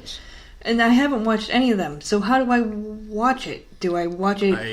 I mean, I think you have to watch all the new shit and then go back to the old ones at the end. And then come back to Force Awakens. So how do you do that with the better looking shit to the old footage shit? Oh my God, yeah. To the new shit? That's the problem, though. That's the problem. Things get too big, and before you realize it, it's like they ruin it because they want to milk this cash cow and they want to keep it going as long as possible. And that's what happened with Star Wars. It just takes freaking forever to watch it all. And awesome franchise. I really did like those 3 movies that I saw, but I haven't seen any of the new ones at all. It was the original 3 movies that I saw, and I watched them in order. I rented them from Blockbuster when Blockbuster was around. Holy shit! And they were so freaking good, But I haven't seen any of the new stuff, so I don't even know how to fucking watch the shit. I don't. I mean, I guess one after the other is the only way to do it. But there's some nerd out there who knows every fucking movie and the order they go in. It's like I can't do it. I know you have to watch Solo before you watch this. Before you watch the old ones, and you got to watch the original ones from the 70s, and you got to watch. And then the characters are young, and then they're old, and then what's her name? Oh, people are gonna be pissed. I don't remember her name. The one that died. Princess Leia. Yes, she died, but she's in the new movie, right? Yeah, they're all so over is the that the that's CGI or whatever, right? They're just they took her face or her whatever because she didn't tape that. I don't know how they did it. I really don't know how they did it. It just doesn't make any sense though. How it's a deep fake into these fucking deep fakes, man. We went in on that one podcast. Holy crap! I mean, how else would they have done it? They had to have. And the Will Smith movie. That looks really Gemini. good. That looks really good. Did we talk about this one yet or no? No, I just saw them preview this week. Because I remember showing it to you. I'm like, dude, you got to see this. The Fresh Prince versus Will Smith. It's awesome. I know, and it's fucking amazing how good the work is. It's incredible. I've never seen anything like it before. It looks really good. If you really look, you can tell that that's not him with makeup. That's like CGI or whatever. They did a lot of work to make him look young. But oh my god, it looks good. It looks so fucking good. I can't wait to see that one. That's gonna be a good movie. It's like Will Smith finally coming back to being good again because he sucked for a while. Did they take him from Bad Boys and deep fake it into this movie? They did something weird. What did they do? It's going to be a good movie. When does that come out? Not sure. I don't have the dates for any of this. I didn't know we were going to talk about that shit, but I had no idea. Dude, I keep rubbing this fucking eye, expecting it to just pop, but it's just not doing shit. I hate it.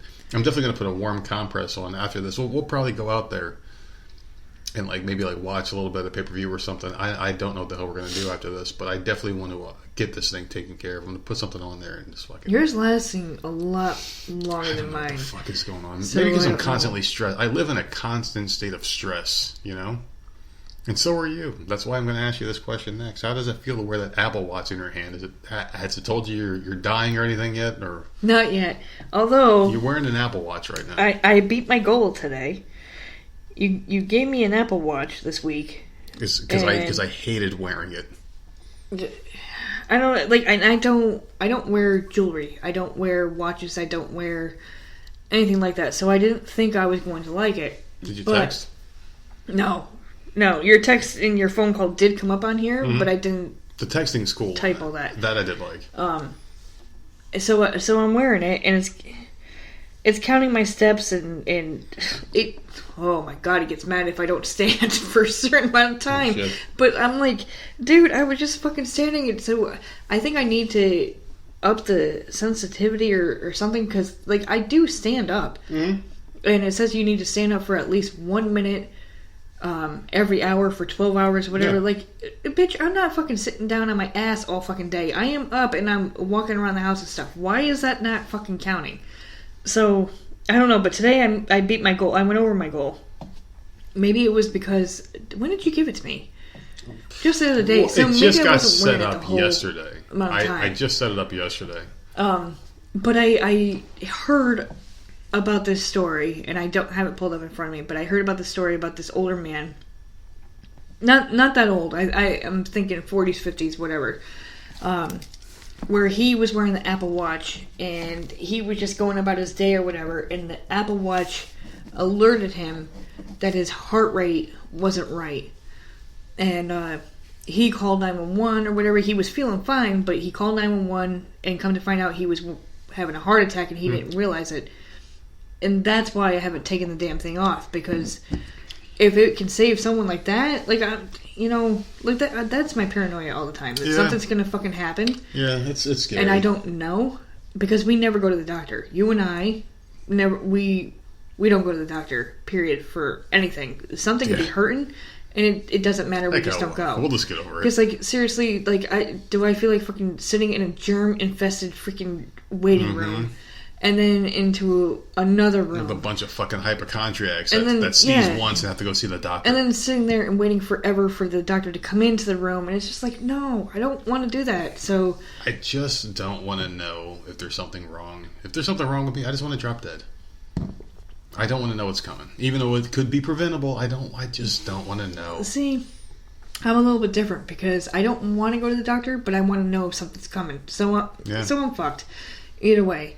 I would like to know so I could try to prevent it, or try to figure out something, get on a game plan. Because we have kids or whatever, but like... No, I get it. I don't feel like fucking going. I just don't want to do it. But my heart rate is between 93 and 100 beats a minute during the day. I don't know. I mean, and then when I'm sleeping, last night it was 73, because I didn't take the watch off. Well, your heart slows down when you're sleeping, obviously, because like that's what keeps you asleep. Like your heart slows down. Well, good. You're nocturnal, you're not doing anything. It's fucking high as shit, according to me. That's high as shit during the day. 93 to 100. Yeah. It goes. Like, if I look at this... Oh, no. I didn't even think about this. You think there's static coming from this? No, I don't think so. But I'll tell you what. I wish I knew what my heart rate was like before and after I lost all this weight, because I would be really curious to know. Because there's a couple things that I've noticed change since I lost the weight. Like, my knees feel great again. Like, my legs feel great because I'm not carrying all the weight anymore like I used to. And not just that, but I feel like my heart is in a better place. Not emotionally, obviously. I don't have emotion. But, like, I feel like it's not, like, pounding all the time. My lungs are better. I got better, like, breathing, I guess. But yeah, I would love to have known this beforehand, but I couldn't wear that thing. Like, it was a thing from work. I was given it from work. It was like a thing that I was given, and I was supposed to use it, and I tried for like 2 days. I could not fucking like that no matter what. I just couldn't like it. I tried. Now, let's say I have to give that back tomorrow, right? And you're not getting it back. No, I'm just saying, like, I have to give it back to work tomorrow, right? Yeah. Let's just say, would you want one? Well, yeah. So now, you're a fan of the watch. Oh, well, okay. Hearing that story, because I stress out. I get paranoid. Like, right now, my beat is 92 beats a minute. How the fuck does that know? Oh wait, there's like a light. On my wrist. Well, there's a light under. I can see it's like a green light, so maybe it's like scanning something, like a vein. I don't know, but... Well, they were talking about giving these to people for free with your medical insurance.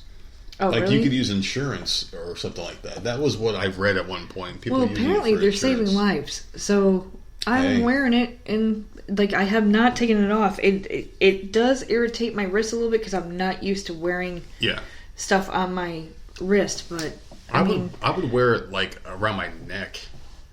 Well, like a thing around my neck, you know, or I can just check it like that, like a chain, like a Flavor Flav watch, you know. But that's not gonna give you any. Unless it was like, you know, something like Iron Man has would be fucking cool. Put it on your freaking heart and be like a light glow into your shirt. That'd be badass, man. I would definitely wear something like that. Iron Man. I don't know. I just don't like watches, and the Apple Watch is cool. I guess it's cool to look at because like watching you wear it, I'm like, but I know how I felt wearing it. I didn't like it.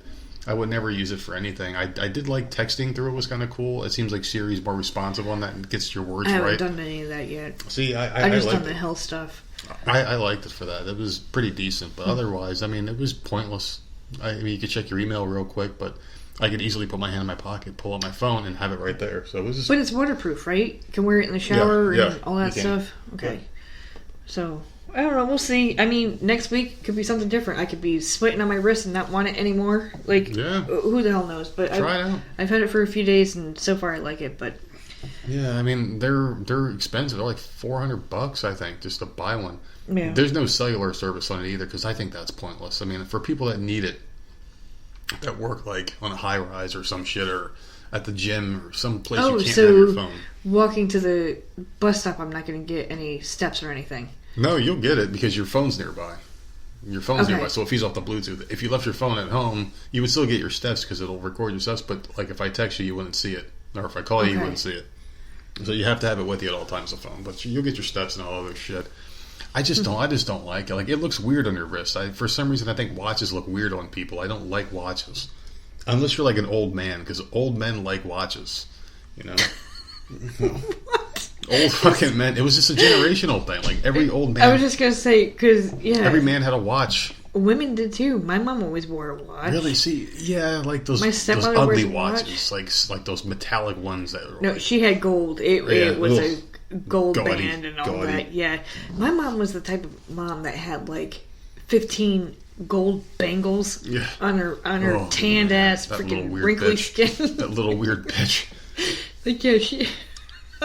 dude, I was a fucking asshole today at work.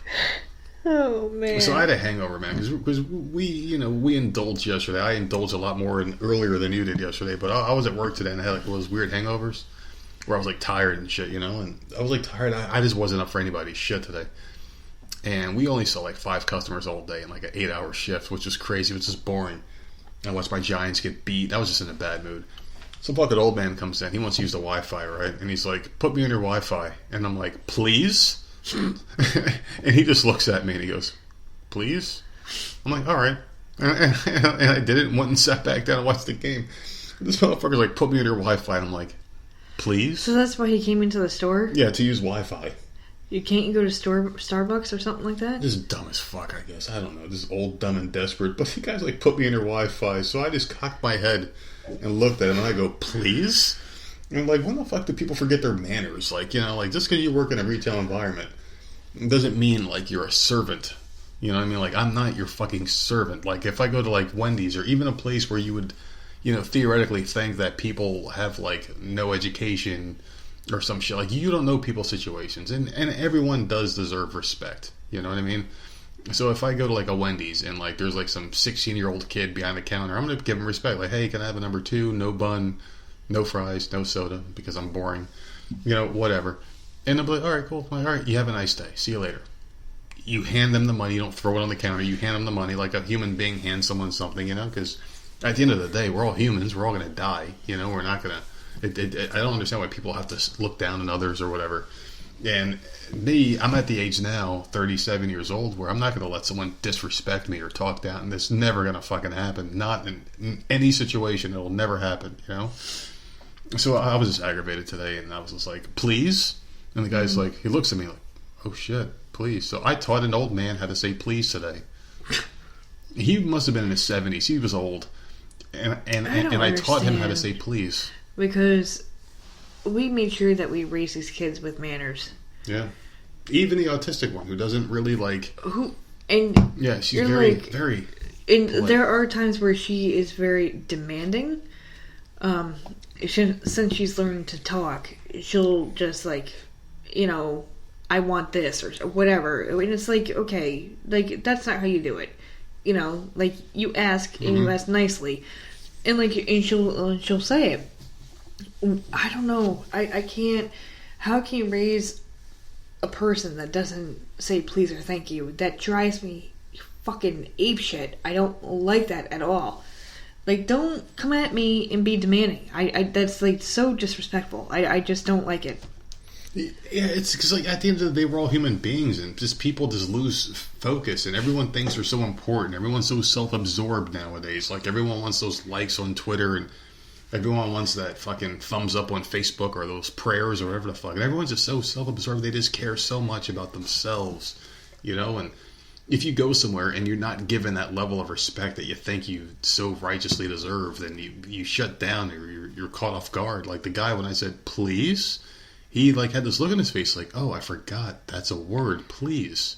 Yeah, I'm asking for something, not demanding something. And after he said please, and I helped him out, I sat down, I was watching the Giants game, watching the Giants get fucking rolled.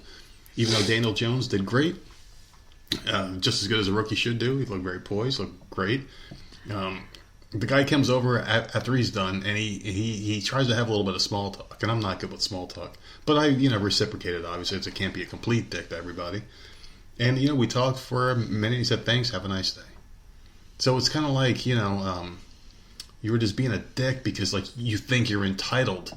But then when someone just kind of gives it back to you just a little bit, So I could just go into your store and ask for Wi-Fi. Yeah. And then leave? Yeah. What? That's the dumbest thing I've ever heard of in my life. That's like going to McDonald's, buying one coffee, and sitting there for 3 hours using their Wi-Fi and charging shit up. Yeah, it's stupid. Is a hurricane going on? Is there a power outage? Exactly. Like, what's happening? What? Why is that allowed? I don't like. Starbucks is known for that. I still don't. I don't understand that either. But it's just like, I don't understand. Do people not have Wi-Fi at their house? I don't know. Yeah, I mean, I don't know. It's just, it's stupid. It really is. Like, I just don't understand why people feel the need. I mean, Wi-Fi is everywhere anyway. I mean, do you really need to go somewhere to use it? And if you're not buying something, I would feel guilty going to a place of business. That's what I'm saying. I would feel guilty. You're in there for what? Yeah. To mooch off somebody off of a business. You're not helping them out anyway. You're not buying anything, so get the fuck out. Yeah. Like, at least people at Starbucks will go and buy a fucking coffee. Yeah. Or a brownie or whatever the hell. I've never been in there, so whatever the hell they're selling. Yeah. And they sit down and, like, they take hours, but they bought something. How are you going to go into a place and just be like, give me your Wi-Fi, and just sit there and then leave? Mm-hmm. No. Yeah, it's super annoying. It's fucking dumb. There's this one guy who comes in, and he's not even a customer of ours. And he expects help, and he gets it from, like, this one particular person who just can't say no, because he's a nice old guy. And it's like, yeah, but he's not one of our customers. He's a customer across the street. Yeah. And then I asked him one day, I was like, so why don't you go across the street to get help? And he's like, oh, because their customer service sucks and they're rude. And I'm like, yeah, but you don't pay us for anything. You're not one of our customers. Get out. And I'll tell my representatives to get this guy out, and he has 30 seconds in the store to get sent across the street. You don't pay a bill with us. Yeah. If you switch your services to us, then I'll gladly let people help you out. But if I'm there and this motherfucker walks in, he gets sent right out, and he knows it. Yeah, that's not right. And he comes over and tries to make small talk with me. Like, no, you're not wasting my people's time. People make money, and if you're taking them away from potential customers, right, and you're not a customer of ours, get the fuck out. Get the fuck out, you old piece of shit. Like seriously, this guy gets me hotter than anything. I get so mad because when I see this guy's face, thinking about him right now is pissing me off. Because who the fuck do you think you are? That's like me buying a TV at Target. No, actually, because like they don't actually do like support there or help. How about like Best Buy? No, yeah. So like I bought like, for those of you that don't know, there was a place called Circuit City, which was like a competitor to Best Buy. It was the same exact store, just a different name. It was red. They were blue. Red and white. Best Buy was blue. Yeah. So I mean, they were the same company. Different companies. They sold the same shit. It was like a mirror image of the same store. If I bought like a fucking Canon camera at Best Buy and then went to Circuit City for help with my Best Buy receipt. It's the same thing. Like, no, you didn't buy it from us. Go there to get your help, Mm-hmm. It's the same thing. And it infuriates me because these people think they're fucking entitled. Like, you could just walk in and waste someone's fucking time with your bullshit. And it's so goddamn infuriating, man. I hate it. That's like me buying a Whirlpool fucking washer and dryer and then going to Emerson, like, oh, I don't like Whirlpool's customer service, but they make a better product, so I'm going to come here and give you my bullshit, even though I didn't give you my money. You fucking idiots. Fucking people, man. This motherfucker. Seriously, he knows when I work now, so he doesn't show up when I'm showing up, or when I'm working. Yeah, but you don't have a set schedule. Exactly. So when he shows up, when I'm there, I'm going to point to the fucking door when he walks in. Stupid piece of shit. Just a waste of fucking human life. Fucking piece of excrement. Piece of shit. It's just so goddamn annoying. Like, who the hell do you think you are, man? Oh, God. That's like me buying a fucking Hanes t-shirt and then going to Fruit of the Loom and be like, hey, man, this shirt doesn't fit. Can you resize it? No, we didn't make it. You know what I mean? Fucking piece of shit. You want to talk about the shirt that you ripped up last night? Why do I do this? Why do I rip these fucking shirts? I like these t-shirts. Why do I keep ripping shirts, man? I'm so annoyed by this. But this time it was just a plain white t-shirt. But why do I rip them? I don't know where it went. Why do I rip them? It was on the bed. Where is it? I can't stop. I want this phase to end. I get drunk and it's like... You're yoked. I'm yoked now. I can't help it. When you're drunk, you're even more yoked than you are when you're sober, and you have to prove how yoked you are. I hate it. So you rip them, and I'm just like, I'm not I don't even care thing. anymore. Like, I'm not. I've tried in the past to stop you from doing it, and it doesn't work. So you just sit there and watch. You just sit there and watch the show. And just like, okay, he's stripping again. There goes another shirt. Ripping shirts and shit. Like, why do I fucking do this? I'm just like... I go through phases. And you wanted to do a podcast so bad last night, and I'm just like, don't think it's going to come out good. And you're like, no, it'll be great. And I'm like, I kind of wish we had, because would you have just like immediately turned into the Hulk while we were podcasting and just started ripping a shirt off your body? Because... it was just the strangest thing. Where is that shirt? Well, I'll tell you what. I'd have one more T-shirt because I probably wouldn't have done it. Oh man! Oh, shit! I just don't understand why the fuck I don't get it. I don't know. And yesterday you were talking about how good looking you were, and how all these people are hitting on you, and I'm just like, dude, it happened. It happened the other day. This freaking woman. I don't give a shit. I was telling you about the old lady that I did a podcast about. One of my solos this past week when you abandoned my ass. Oh my god! I'm not gonna live this down. It's whatever. Moving on. You were sneezing and coughing all week, but anyway. Yeah. I was telling you about the woman at the gas station. This old lady, and because like this gas station in Georgetown, it's a really small, like family oriented. Every time you go in there, there's like old men telling jokes, and everyone's laughing. Even the cashiers are laughing. The same people every day. And that's the kind of community they have in Georgetown, where everyone knows each other's name. When I go in there, no one knows me because I go in there with this fucking bitter look on my face every day, like just look angry. And I go in there, and like this woman, she calls me like every sweet Southern name in the book. She's old as fuck, honey, sweetie, baby. She calls me baby and shit. It's like weird, like hey baby, you need a bag for that baby, hun, sweetheart. And that's I know how it's they are. it's just an endearing thing, but. This is the creepy shit. One day I'm there and she wasn't there behind the counter. There's no one behind the counter. I'm like, what the fuck is this bitch? So I'm sitting there with my Bang energy drink and my bag of, and I'm not eating peanuts anymore. I'm eating almonds with salt and vinegar. Fucking phenomenal. Oh, they're so good. I'm sitting there at the register and I jump because like I felt a hand on my back, like rubbing my back. And I'm like, what the fuck? And it's this old lady. And she goes, hey, baby. That's how they are. And I'm like, what the fuck? Why is she touching me? And I'm like, hi. And then she like went behind the counter and rang me out, and I left. And I stopped going to that gas station. I had to go today to get your smokes. But she's old and she's friendly and she's Southern. That's how people in the South are. It's so weird, man. You see, we're not part of it. We were raised in the North, so it's odd to us, and we're both miserable people. So, I mean, I could see how you were freaked out, but that's how they are down here. We drive through the freaking neighborhood. We don't know anybody. Everyone, if you're outside in your yard, you're waving to whatever the fuck car drives by. Yeah. I hate that. Yeah. Like, why are you waving to me? I don't know you.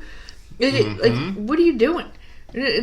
Stop your car and start talking to you. Like, no. And expect people behind you to be fine with it. Yeah, we're trying to get in and out of this development so we can just do what we gotta do and come home. Like, don't be waving, don't be stopping the car, don't, like...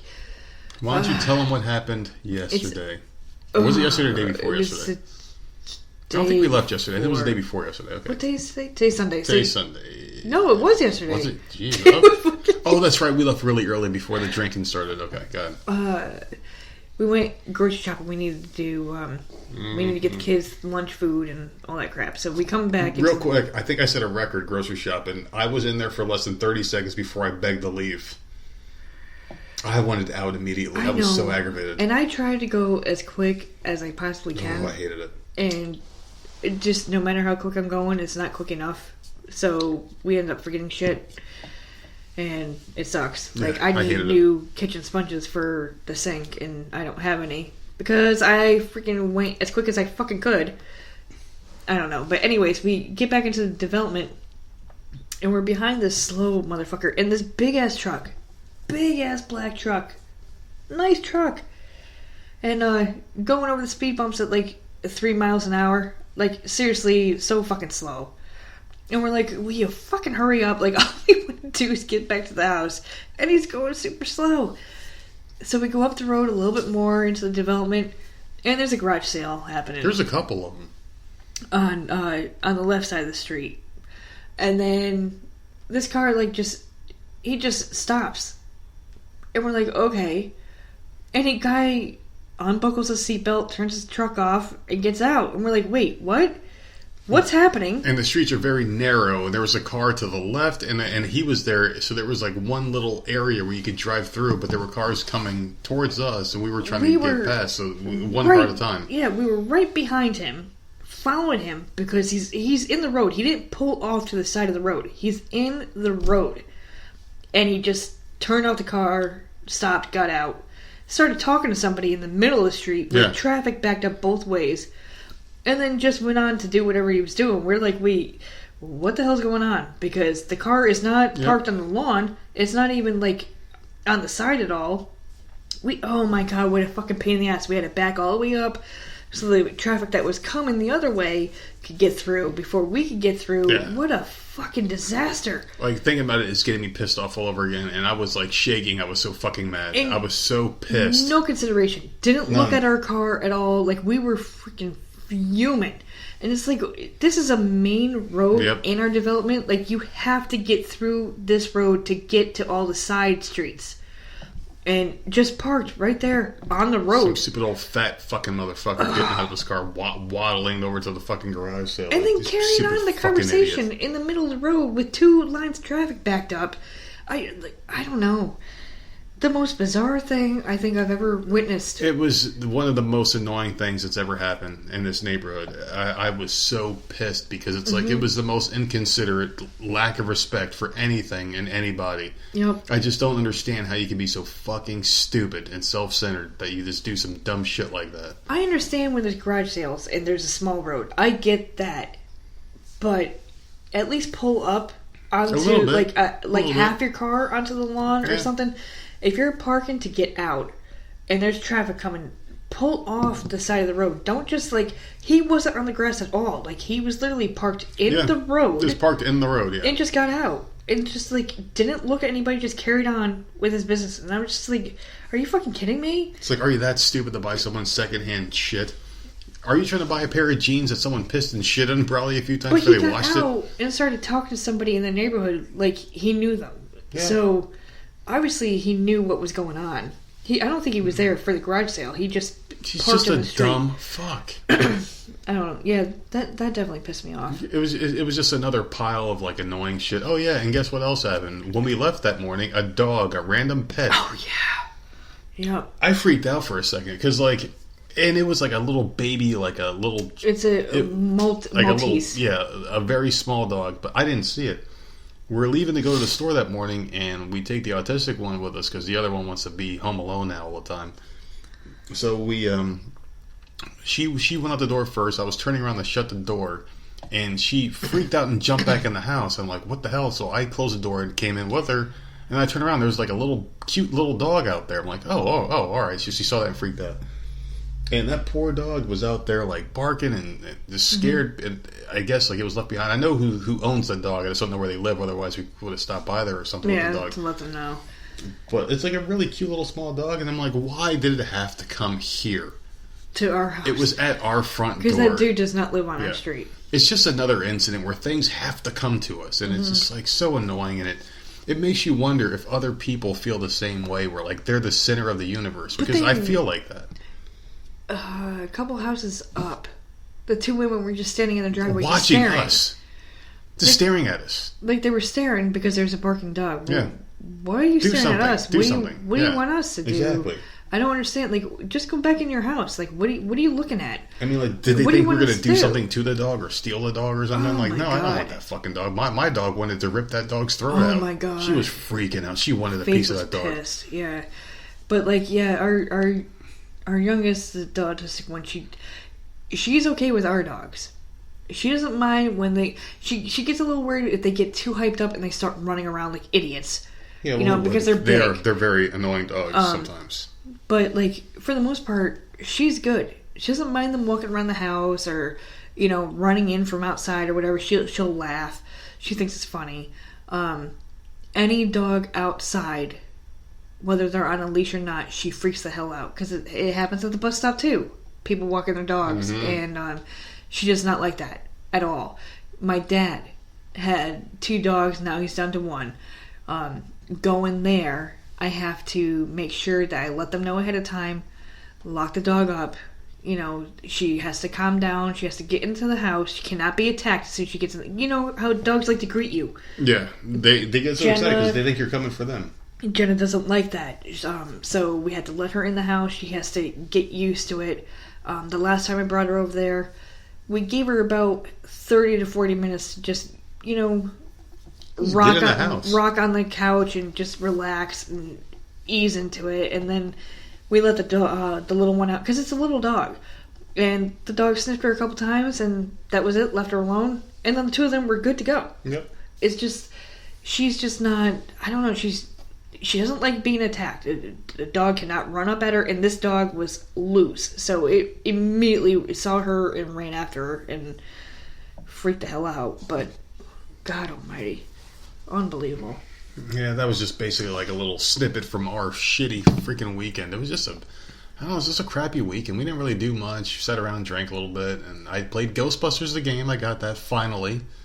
I played the hell out of this game when I had it on PlayStation 3 a lot. And then I purchased it. A guy from work actually texted me and said, it's out. And I was like, oh crap. So I went and got it seconds after he sent that email or text. I ran over to GameStop and purchased it for $30. And it was just as much fun as when I had it originally. I had so much fun playing it. I beat it immediately. I just went through the storyline. I beat it one day. But it was fun. Can we talk about this? Fun. I'm out in the living room. And you come out, all pumped. Come on, let's go see the ending. You pulled me out of the living room to see the ending of this stupid fucking game. Where they play the fucking... Like, I give a crap. Where they play the song and shit. And then... It made sense. So, you beat the game, ending happens, song happens, and you're sitting there like... You can't leave the room until you give me a high five. And I'm like, what the fuck is happening? It's a fucking goddamn game. And, like, you were so pumped. I was happy, man. It's a fun game. It's a fucking great game. I'm glad. But you beat it in one day. So, like, now what? I don't know. I guess Is there other stuff to do? But no, probably not. I mean, I'll probably play it again. Like, if I get, like, really wasted drunk again, it'll probably happen. And then I'll just sit there and be like, all right, well, I'll just play this for a little bit and do, like, certain stages again or just have fun with it.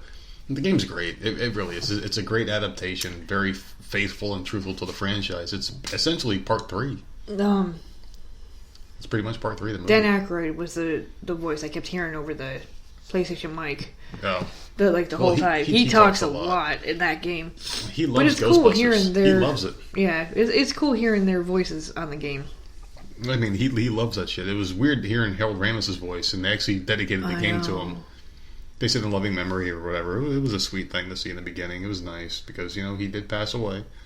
And they should have done more Ghostbuster movies way back when, but there was a lot of internal fighting, and a lot of them didn't like each other. And Bill Murray and Harold Ramis got to a fight, and they made peace before he died, I believe. But a little too late. Yeah, well, why do people do that? 30 years too late. Why do people do that? They hold grudges forever, Well, I haven't talked to my mom in... Yeah, well, you got reasons, obviously. 15 years. You've got reasons, but people just seem to fight over shit. And I mean, people fight, and then when all of a sudden... Are you going to tell me that when she's on her deathbed that I'm not going to get a call? No, I'm sure you will. They're just going to want me out there? All this time just wasted, All this time was wasted. Why? I think that's what happens with people, I guess. I don't know. They get to a certain point, and they're like, you know what? It's not worth it. Is it really worth it? Is shit really worth being that pissed off over? Like, if someone you care about, is it really worth... Everyone has their limits. It's weird.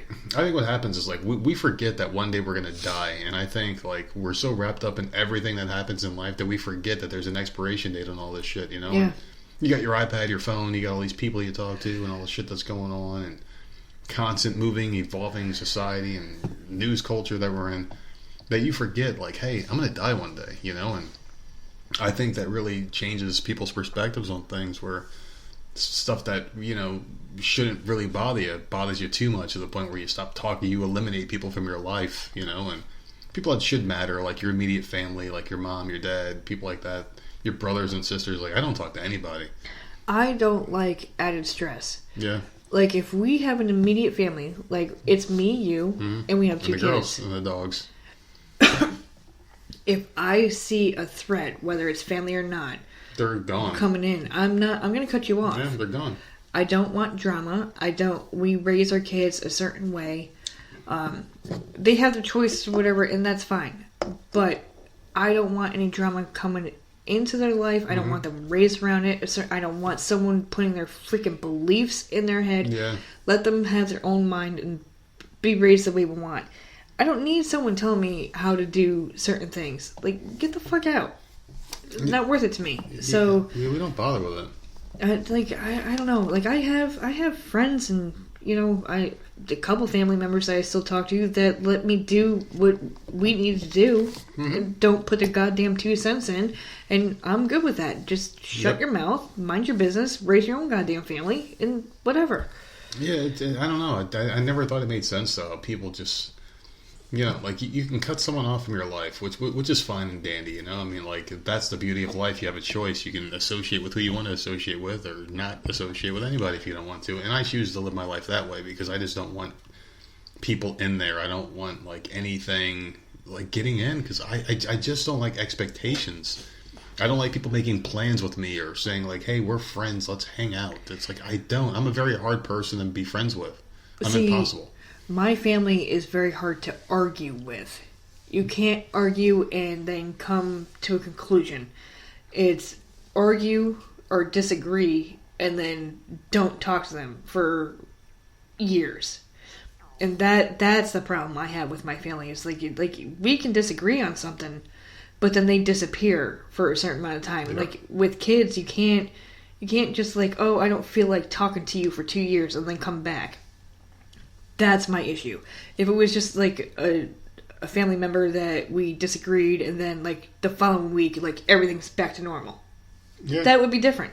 My sister or my dad or my stepmother, there are certain people that I'm just you know what, we have a disagreement and we got past it and now we're good. And you've never left the kids' lives.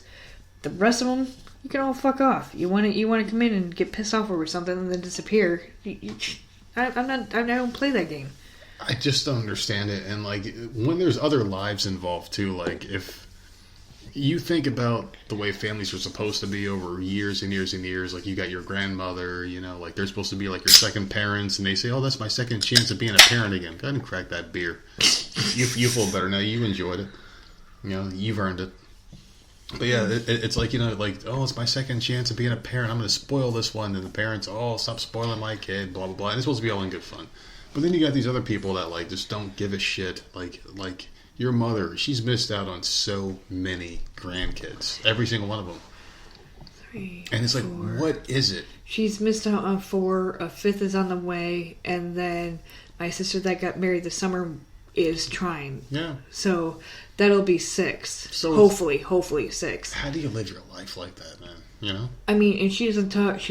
My mom's got 3 daughters, 4 grandkids, 1 on the way, hopefully another one on the way, that doesn't talk to any of them. Has never met our 2.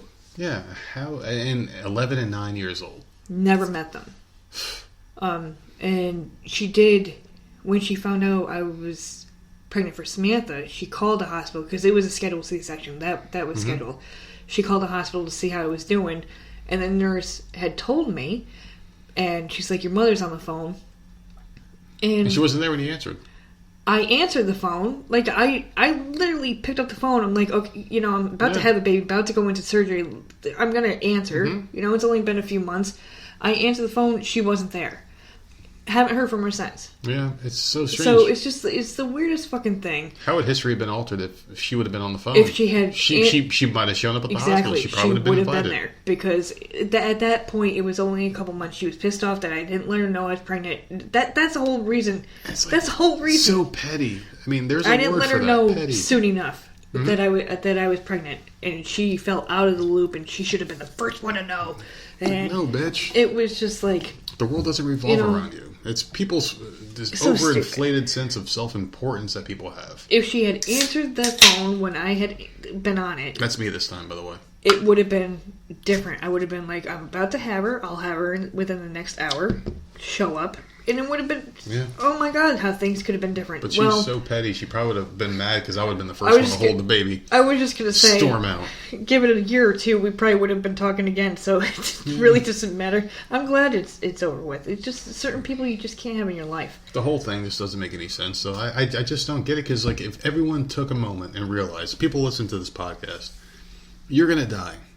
You are. I mean, there's no way around it. You're going to die. So, I mean, maybe try to be a better person while you're here. You know? And I've said to you... Maybe try. That I miss her. Like, that's my mom. Mm-hmm. I miss her all the time. As much of a horrible relationship that we've always had. Like, you know, she's still my mother. I was raised a certain way. She did certain things. Or she was in and out of my life or whatever. But she's still my fucking mom. I think about her all the time. Yeah. But it's not worth the stress.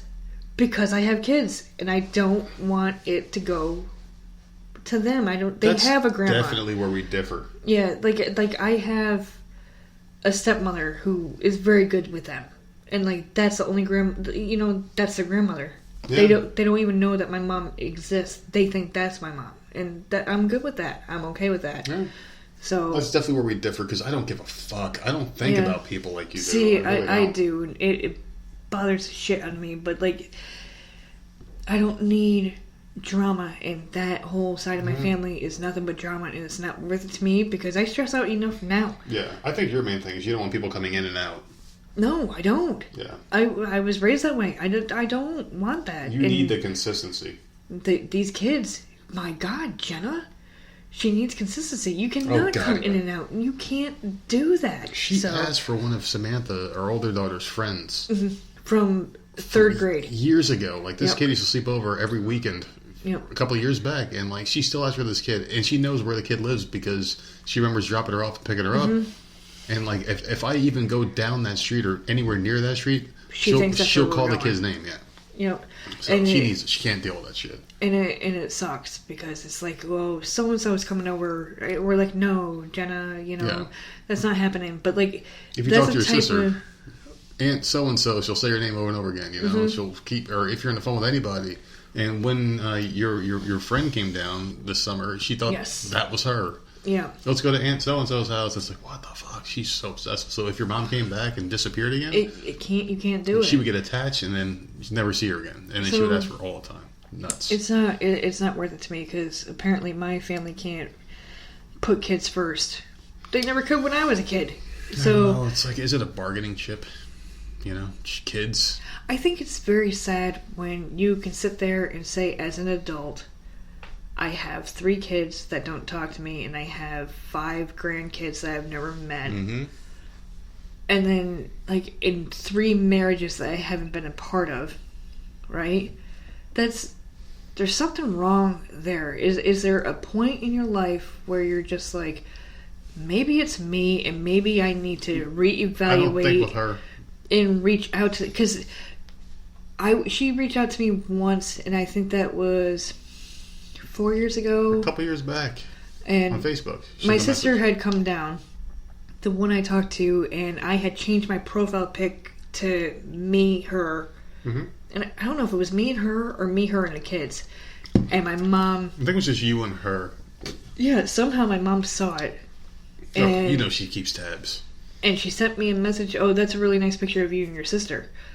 And I never messaged back. Yeah. That was it. One sentence. That's a nice picture of you and your sister. Not, I'm sorry, or why are we not talking, or can things be different? That was it, and I haven't heard from her since. People never realize until it's too late. Like, when it's time to make amends, it's too late. So why not make amends now? You know? It's just weird. It's some weird thing. I don't get it. Like, people, like, maybe as humans, like, we're so faulted that we're stubborn to a point where maybe I'll have that moment. Maybe I'm just speaking out of my own ass right now. Like, maybe I'll have that moment. Like, hey, I wish I would have called so-and-so more, or did this or did that.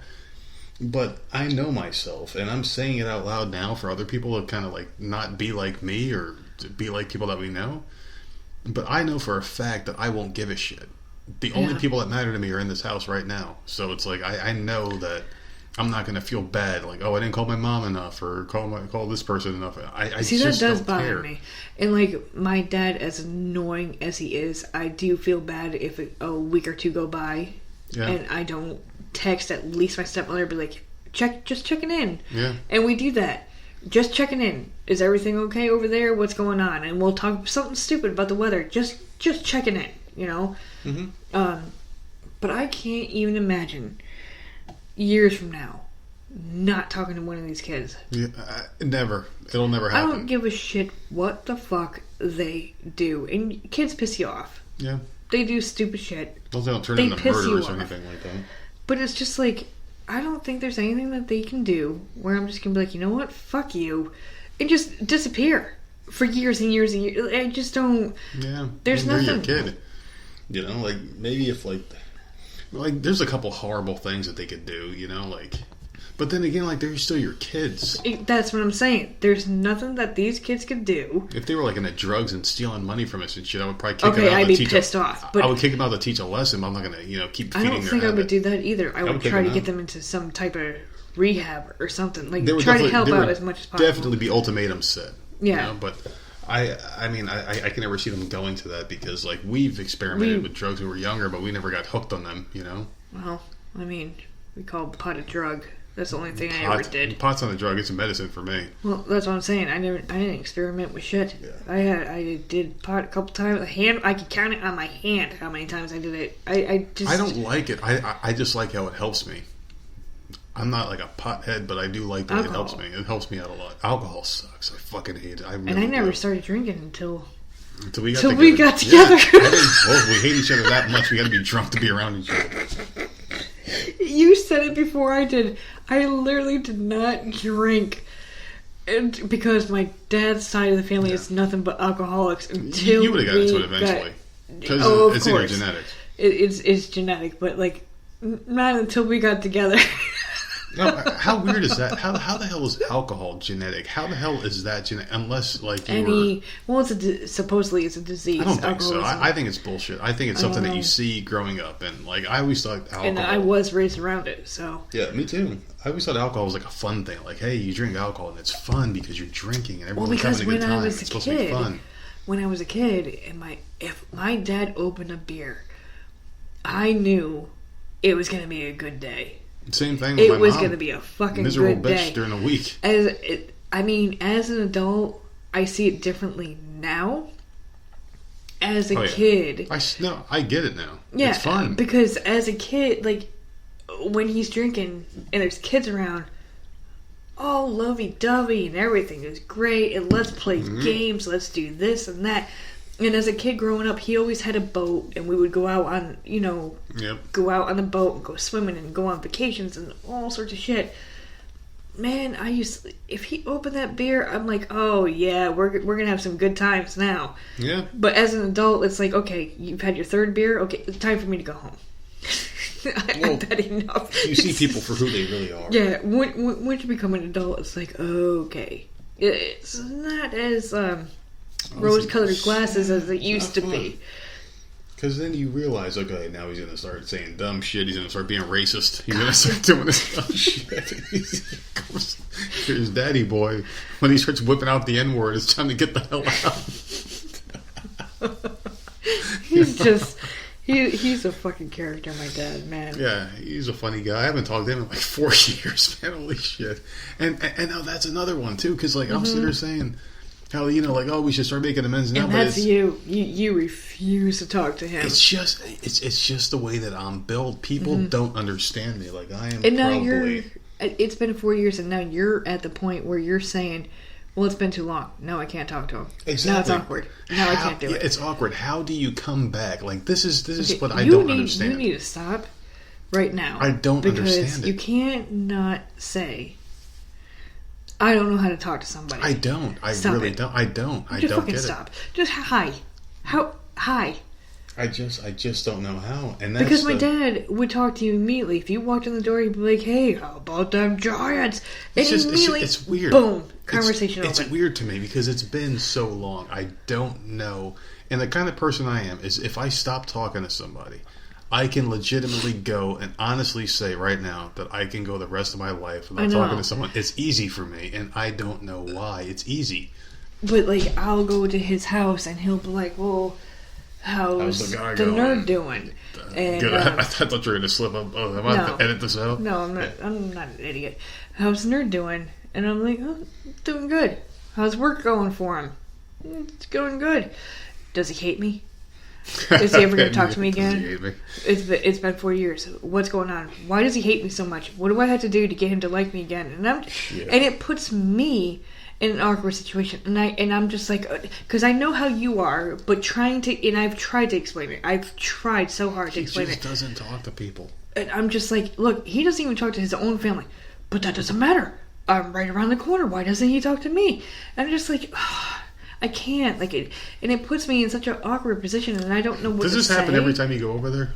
Just about. That's so weird, man. It's not so weird. It sucks for me. And I don't, because I'm always people don't trying to figure out what to say. Yeah, people just don't get me, and like I said before, I'm a very hard person to be friends with. It's impossible to be my friend. It's impossible. 6 months ago, you dropped me off over there, and I don't remember why. I don't know if I was power washing. I don't know what it was. You dropped me off over there. And all you did was drop me off, and he happened to be outside getting the mail, or checking the mailbox, and you drove off. He was waving. But you weren't looking. I was checking my phone or something. You weren't looking. And he immediately looked at me. Why does he still hate me? Why wouldn't he wave? I tried to wave to him. He didn't wave. And I'm like, maybe he wasn't looking. Maybe he didn't see you. Oh, he saw me. Why isn't he waving? And I'm just like, I can't. I cannot with the two of you. I can't.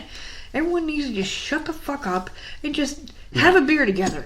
Because I can't deal with it. There have been a lot of people over the years that have tried to get in with me. I know, and they can't do it. They've tried to be my friend, and I shut down and immediately go into attack mode. I don't know why. I just can't. But why is it that you can? I can't be friends with someone on the phone, or you can be friends with a podcast. You mean? Yeah. Why is the podcast different than people in real life? Because I need to know that. Because I can hit the stop button, and it's over.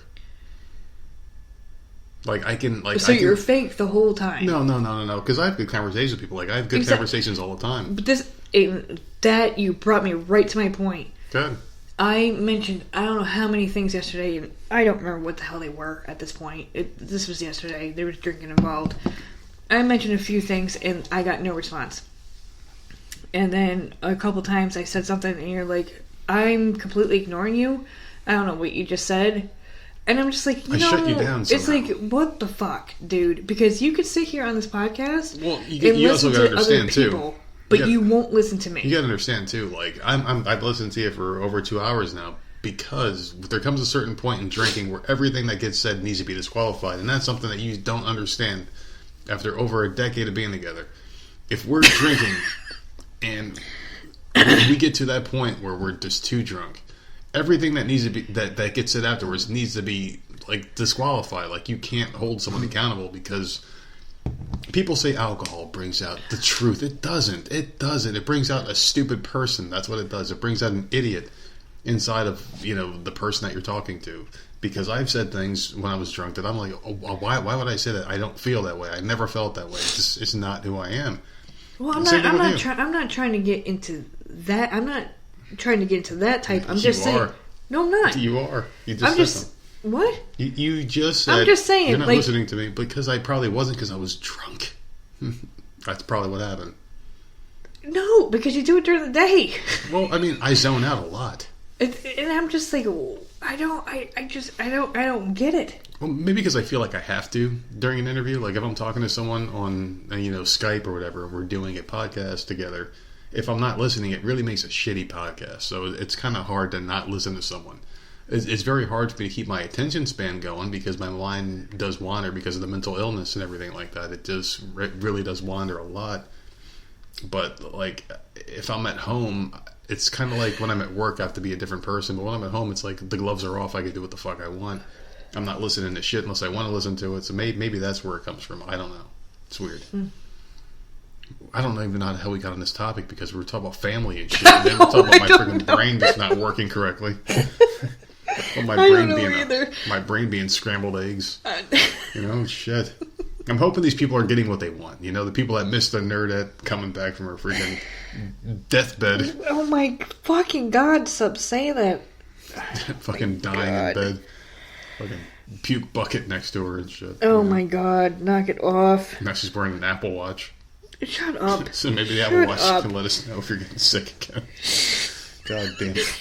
How awesome would that be? Oh, fucking seriously. How awesome would that be if... that's coming. You know it's coming, right?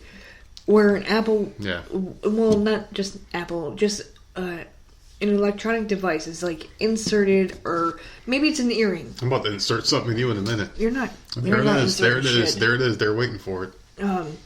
Like an earring or a necklace or something that's on your body, and it's like, warning... 3 days from now, you're going to feel like shit. But then where does the line stop?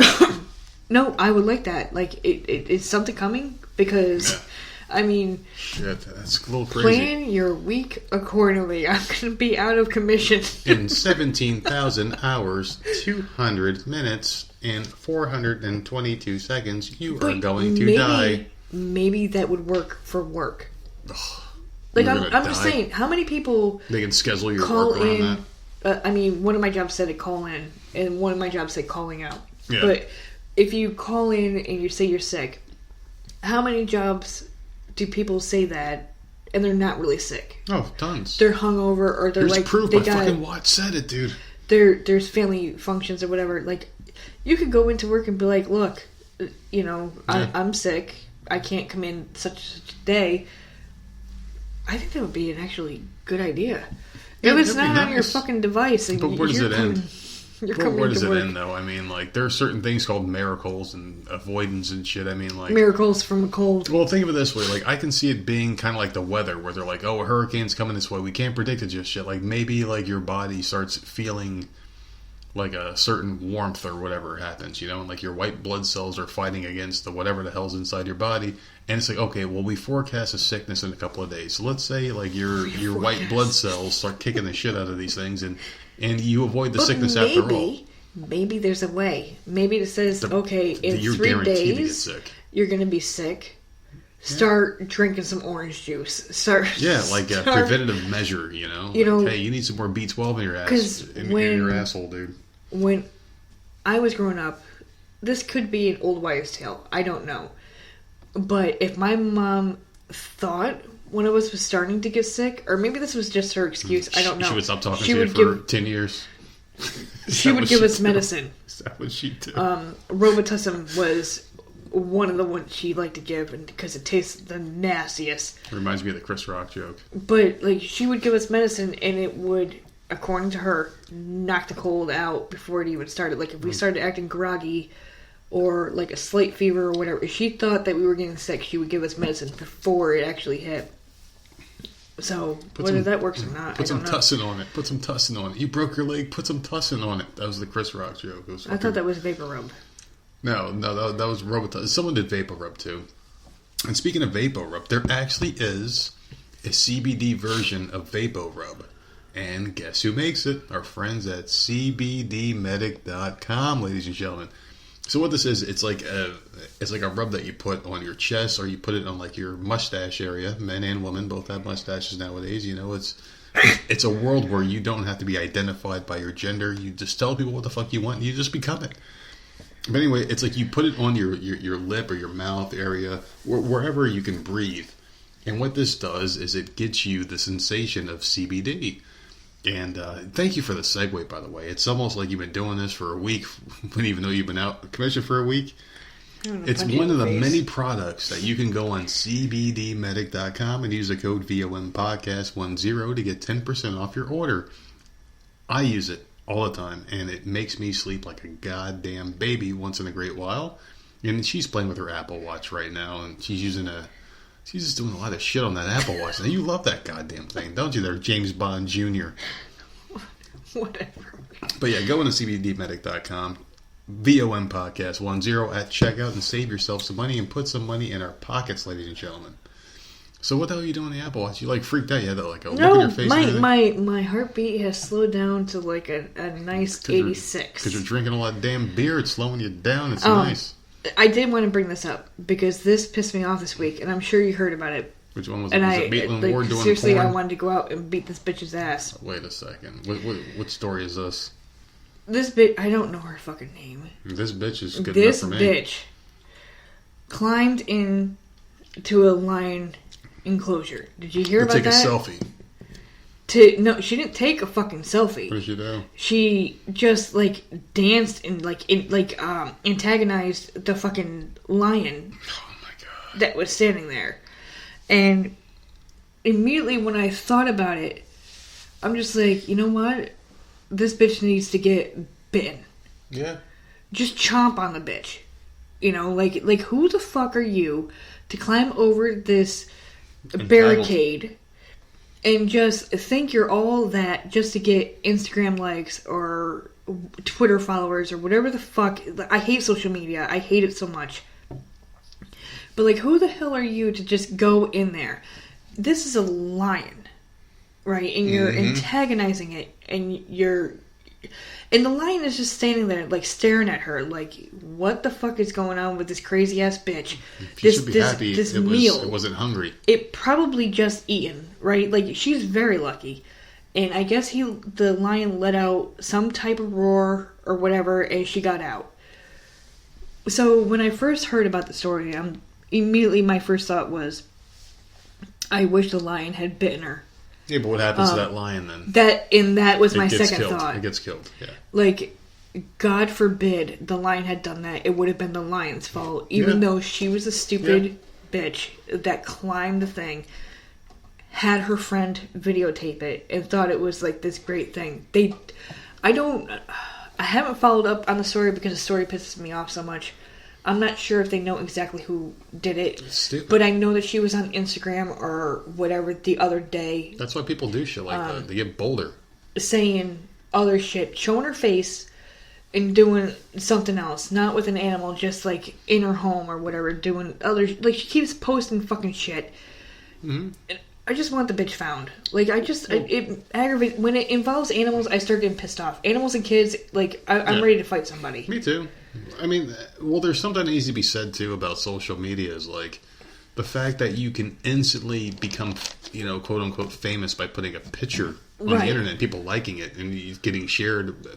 Like, I could put up a link right now, and if people like it, and one person retweets it, and someone sees it, it can be seen by millions of people within a half hour. Right. And everybody wants that moment. They want that notoriety, and it makes people stupid. It makes you drunk with, like, stupidity almost, why? They need it. Why? Find something else. Like, the licking of the ice cream, the eating of the Tide Pods, jumping into an animal enclosure. I just don't understand. Like, why do you have to That's do what something that fucking sound is. stupid. I'm trying to figure out what the hell that was. What was that? It's like, I don't know, but it's like a gateway, though. It's like people need to just be known for something, no matter how dumb it is. And it's like it's getting worse and worse. Like, oh, wait, they're eating Tide Pods? Now we got to up the ante. We got to pour hot water on each other. Yeah. You know, dumb. And I just don't like it because number one, we have, when the Tide Pods started coming out, was around the age that... Yeah, we had to have that talk. Samantha started getting a little bit older, started watching YouTube videos, and we're like, and it was going around in school, and we're like, look, most of the shit that you see on YouTube is fake, right? Eating Tide Pods, I mean, come on. You eat a Tide Pod, you're not going to videotape yourself getting sick. You die, yeah. You know?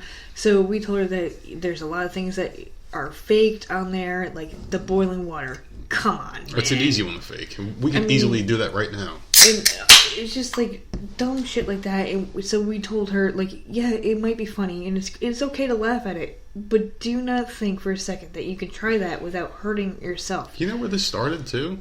What?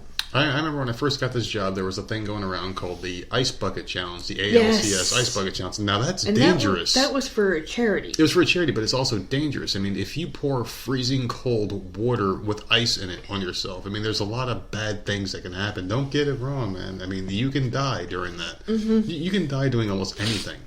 Very cold water instantly can put your body into shock. And people were doing that shit immediately. Old people, young people. I challenge you to do it next. And you would see these people doing it. It's like, all right, well, not everyone can do that challenge. Right. And then that started this whole internet challenge thing. And people were doing challenge. I challenge you to do this. And then kids were getting a hold of it. And kids are dumb as fuck. Yep. There's some guy out there, some kid, who wants to be a deathmatch wrestler. And deathmatch, for those of you that don't know, for wrestling, it's like barbed wire attacks and shit and glass and light bulbs. I hate that. Fluorescent light bulbs, for those of you that don't know, it's not the glass that'll kill you, it's the like smoke inside the whatever will kill you if you inhale it. And now this guy, he goes out there and he goes, fuck this shit, and he's known for saying fuck this shit, and his friend hits him with something horrible, and he gets hit with light bulbs. He jumps off. He's like, I'm gonna do a Jeff Hardy swanton bomb. Oh god. And he like has this guy laying on like this makeshift table with barbed wire, and he jumps on it and he goes, oh fuck, and he screams afterwards like, dude, you're doing this for likes, and people are getting so desperate for likes, attention, fucking whores, and they love this shit. Did you see the guy who stopped talking to his family because they don't have enough followers on social media? He was on Dr. Phil, apparently. I watched Dr. Phil this weekend. I don't think that was the one that was on there. Douchey fucking kid. There was a video online, and he's like, I'm not talking to my family because they don't have Instagram followers or likes. I can't. I'm sorry. I don't like this whole social media this generation. Some fucking douchebag named Turbo or some shit, whatever the fuck this kid's name was. Samantha has asked for Snapchat this week, and we said no. She does not have Facebook. She has no social media. Period. She's 11 years old. I'm sorry. We check her phone. We check her iPad. Are we hurting her at this point? All her messages. I don't give a shit. Me neither. But it's like, are we hurting? Like, are we retarding her growth as a person? Think so. She can do whatever she wants on the internet. Yeah. You look up, do schoolwork for one. Yeah. Number two, you want to look up YouTube videos and see what all the other kids are hyping up about, listen to the music, whatever. I'm good with that. No social media. I don't think that's bad on our part. Yeah. I think there's social media that is extremely bad. There's bullying. There's all sorts of weird shit. People post... I swear to God, if I ever see a social media account and she's posing in some certain fucking way, I'm gonna fucking lose my shit. It's just... I mean, she's a good kid. I'm not saying it. I'm just saying we're blocking her from that type of stuff right now. She's 11 years old, and we think it's wrong. At 11 years old, who needs social media? Like, I don't understand. You really don't. I don't get it. 16, 17, 18, I can start to see maybe, possibly, all their friends are doing it. At 11? At 11. And TikTok was last year. That was the big thing. Like, no, those are stupid fucking videos. Like, why? And anyone can comment.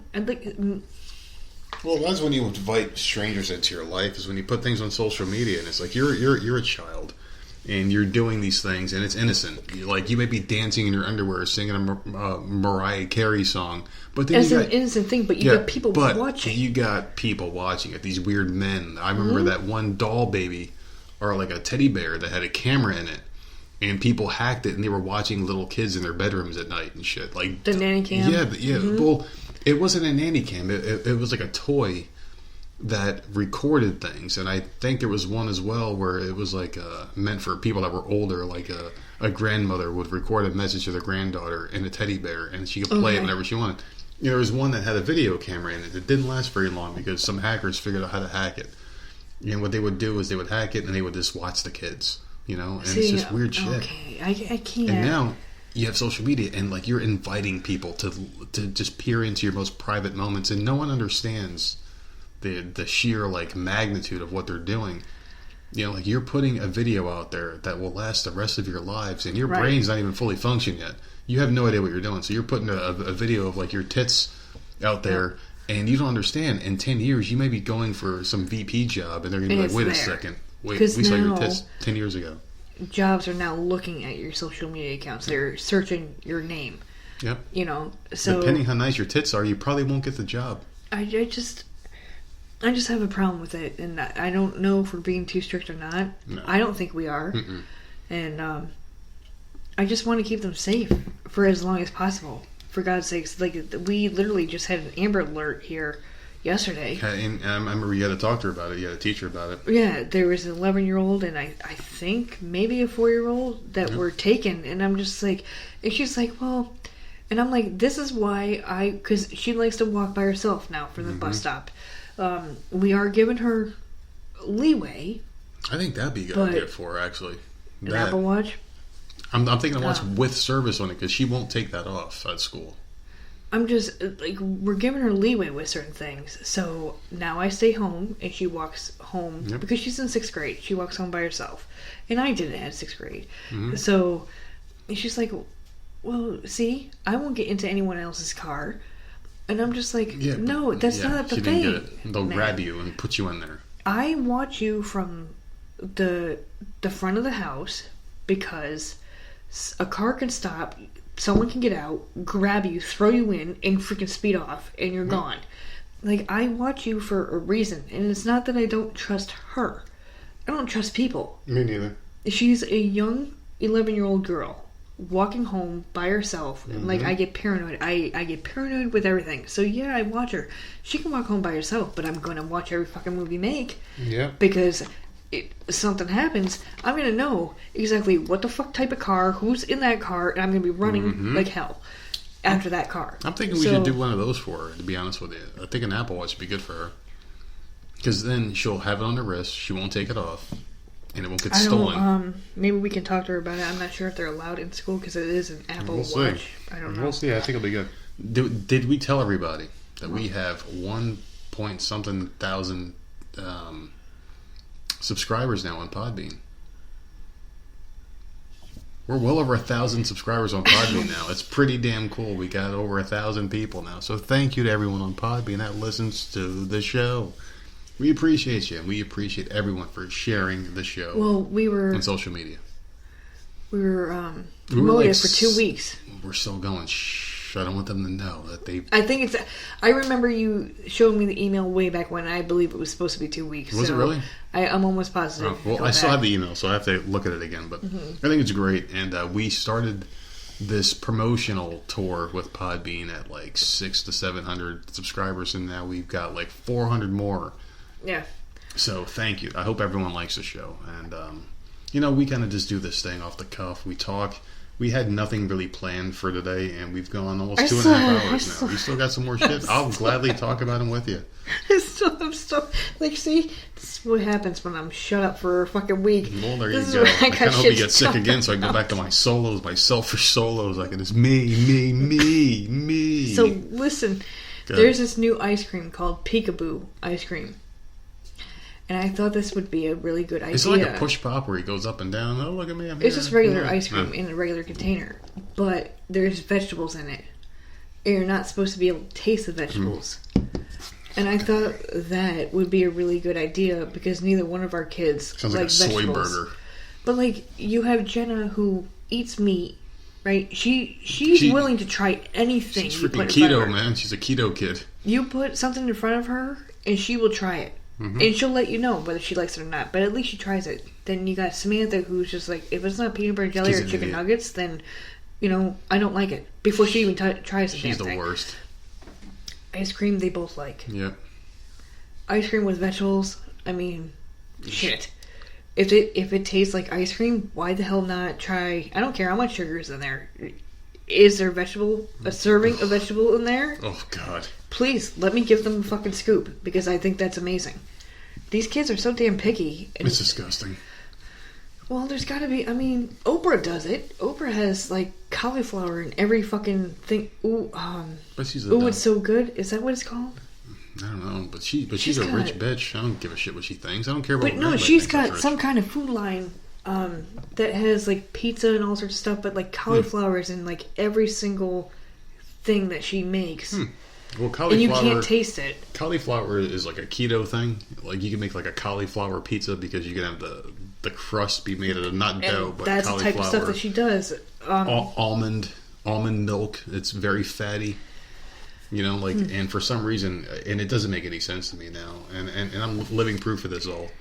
But keto, it's all fat. I bought these things called Fat Bombs the other day. They're from Slim Fast. They're these disgusting Reese's Pieces that has MCT oil and shit like that, but no sugar. You're saying they're disgusting? They're fucking disgusting. No, they're not good. I just had one before we started doing the podcast because I'm like, you know what? I haven't had my fat intake for the day. And I ate one of those and I got fat in me now. So it's pretty good. I'm about to put some fat up into you in a little bit. You're not doing... Seriously... People wait for these moments. No, I think people are just shut the fuck up already. They're probably man, she probably faked being sick just to get away from him for a little while. This monster. I will say this. It was a good week. That was nice. What, then I get attacked all day? Yeah. Well, I haven't done it since. Groped, attacked. It's nice. Groped and attacked. So, do you hate walking past me because your tits are going to get grabbed? Dude. Your jumbo jigglers. I can't even. I don't even know what to say to that. Your big fun bags. I don't even know what to say to that because I can't. If we're in the same room together, dude, I will be sitting on the couch and you come down the hallway and behind the couch to get to the kitchen. Just walk by and casually grab and a you tit. Just smack a tit. And I'm just no, smack is a very violent word. Smacking makes it seem like I'm hurting you. What do you do then? I squeeze it because I have to go in quick. But now, because we've been together so long, I see it out of the corner of my eye. It's a defensive mechanism. I'm ready, and I your hand comes down, and I'm smack. You're like a fucking judo master almost with the tits. And I'll come in with my other one and get it real quick, and I'm like, gotcha, bitch. God damn it. God damn it. Some of these women out there that are listening, because we get a lot of female listeners, they're probably like, please, I wish someone would grope me all day long. Just send me over there and I'll grope them. Just send me over there. I'll grope them. Until it's 24/7. And then you're like, please, just fucking leave my tits alone. Well, my ass, my thighs, my tits. I work a lot. So you don't get it 24/7. Okay. Whenever you're home. If you're home, I need a shield. Maybe 24/2. Because I get 2 days off a week and I'm home for 24 hours. So maybe 24/2. God damn it. What else you got there on the old news stuff here? So, no, we were talking about yesterday. My jersey came in the mail? Okay, yesterday your jersey came in the mail. My Daniel Jones jersey finally came. His number was confirmed at number 8. It came in the mail. I'm very happy. I love this guy. So far, I'm in full bloom love with this quarterback. It's only been 2-3 games? I've been begging for anybody but Eli for half a decade now, and I'm so happy that he's gone. He's gone. He'll be off the team next year. He'll be traded or retire or whatever. Good fucking riddance. Thank you for the Super Bowls, but good fucking riddance. And this guy's been really good. He had 2 great weeks. We were undefeated with him. Today they ran into the Vikings, who are a good team, great defense. And he had 1 touchdown, 1 interception, mediocre stats. But I'll tell you what, man. He's a rookie. I expect bad games here and there. And I'm a huge fan of this guy. I think he's excellent. Daniel Jones is phenomenal. I wore the jersey. I got it in a large, and I needed a medium or a small in a football jersey because the football jerseys run large. So I wore it I wore it yesterday, and I felt good in it, and I really enjoyed it. Very nice Nike Giants jersey. I love this kid. I think he's going to be a great Hall of Fame quarterback. We're going to win a Super Bowl with him. He's really good. And even the Vikings were like, hey, this guy's got a lot of promise. So I'm just happy. I don't care that they lost today. I'm happy that they did something different. He'll be back next week against the Patriots. Actually, they play the Patriots on Thursday. That should be fun. But I just want to talk about that real quick. So, it was really cool. They said it was going to come on Monday, tomorrow, and it came yesterday. It was like, oh, your package has been delivered. Yeah, you were so excited when you saw that. I couldn't even rip the package open. I put it right on. Felt good. What else you got? You got anything else there? Nothing. I had there's banging around out there, so I think the kids are still awake or something. But we were when we drink. There's certain conversations that we have every single time. Oh, here we go. And last night we had a long conversation. We were going on and on and on about verses, because who was winning a fight. Yep. This is something we do. We do this a lot. Not every time, but we do it at least once a month. You would think, right? Yep.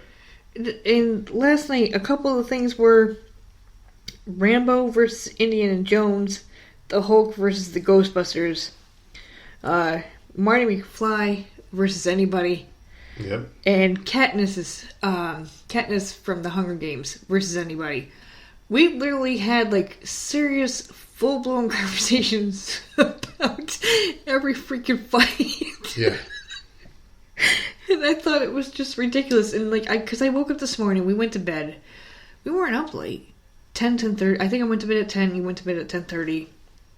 I woke up this morning, and I checked my notes, and there was this long-ass paragraph on there with every single, versus freaking match that we had discussed. I must have been oh, that's a good one. Just writing the shit down. And I'm looking at my notes, and I'm like, oh my god, what the fuck was going on? So, I don't know. I do like those conversations, but I don't know what prompted it, but it was a different one, and we came to an agreement that one person would kill everybody, and it was Marty McFly. Because he can go back in time and stop people from being born, kill their moms when they were in the womb, kill... Oh, okay, so you're getting seriously graphic. That was not brought up last night. Well, I mean, how else will we come to the conclusion that Marty McFly beats everybody? Because, he goes back in time and stops them. Okay, you had Marty McFly versus... Batman.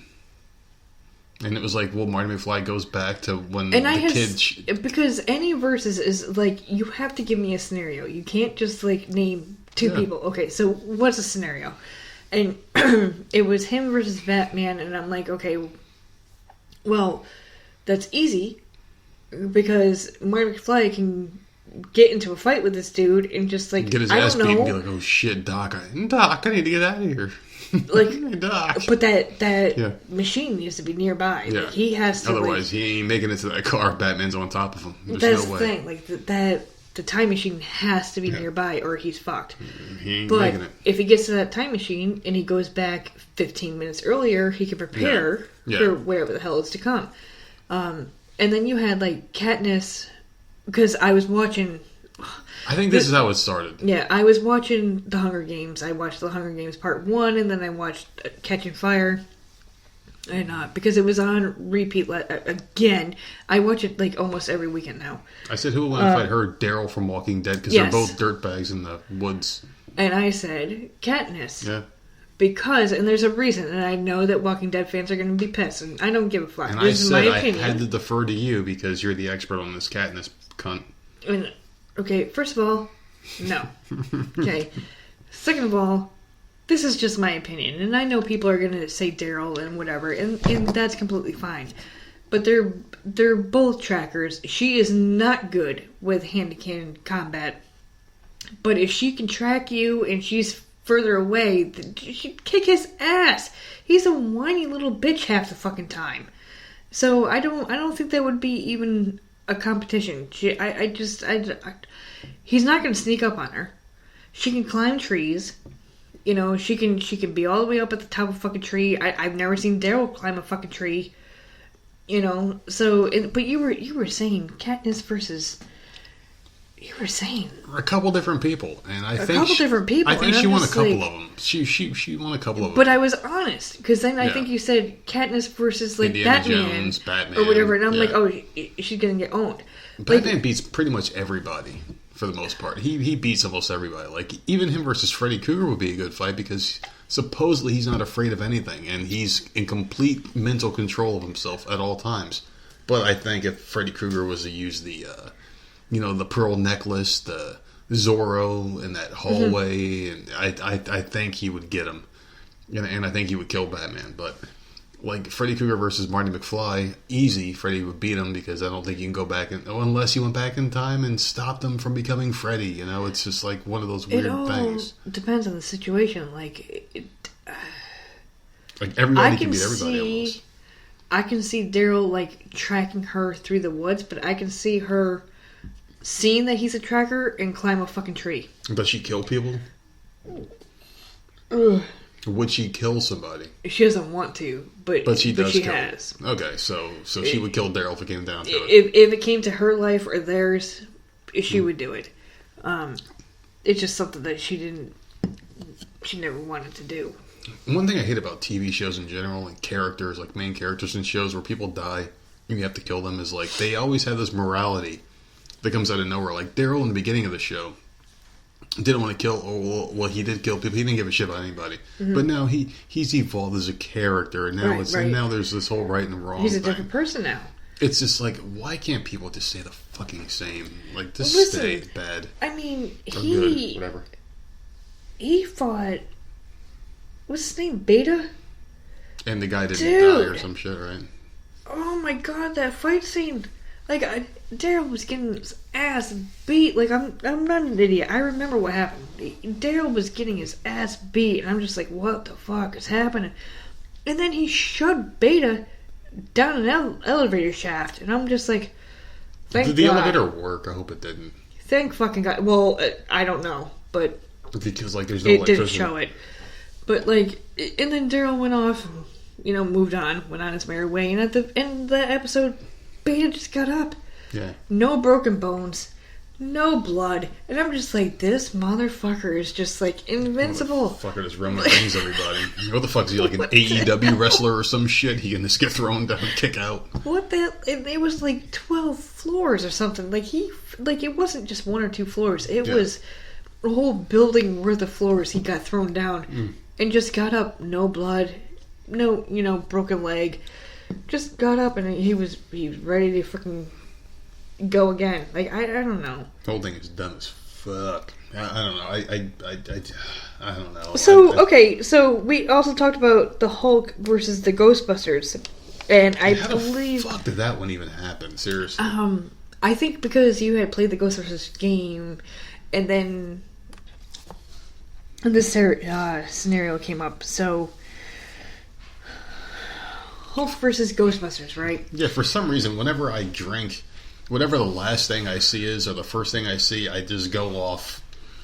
And I was playing the game, and then, Which is why, when you had come out in the living room, when you were listening to music or whatever you were doing, and I was watching Hunger Games, why the Katniss thing was coming up. Katniss versus this person, this person, this person. And then, all of a sudden, it was the Ghostbusters. So... You told me the Hulk versus the Ghostbusters, and I'm like, dude, the Hulk wins. Like, that's not even a competition. He's like, is he a ghost? He's not a spirit of any sort, right? He's the fucking Hulk. All he's gonna do is just like freaking step on him or grab him and throw him around. I think if they cross the streams on him.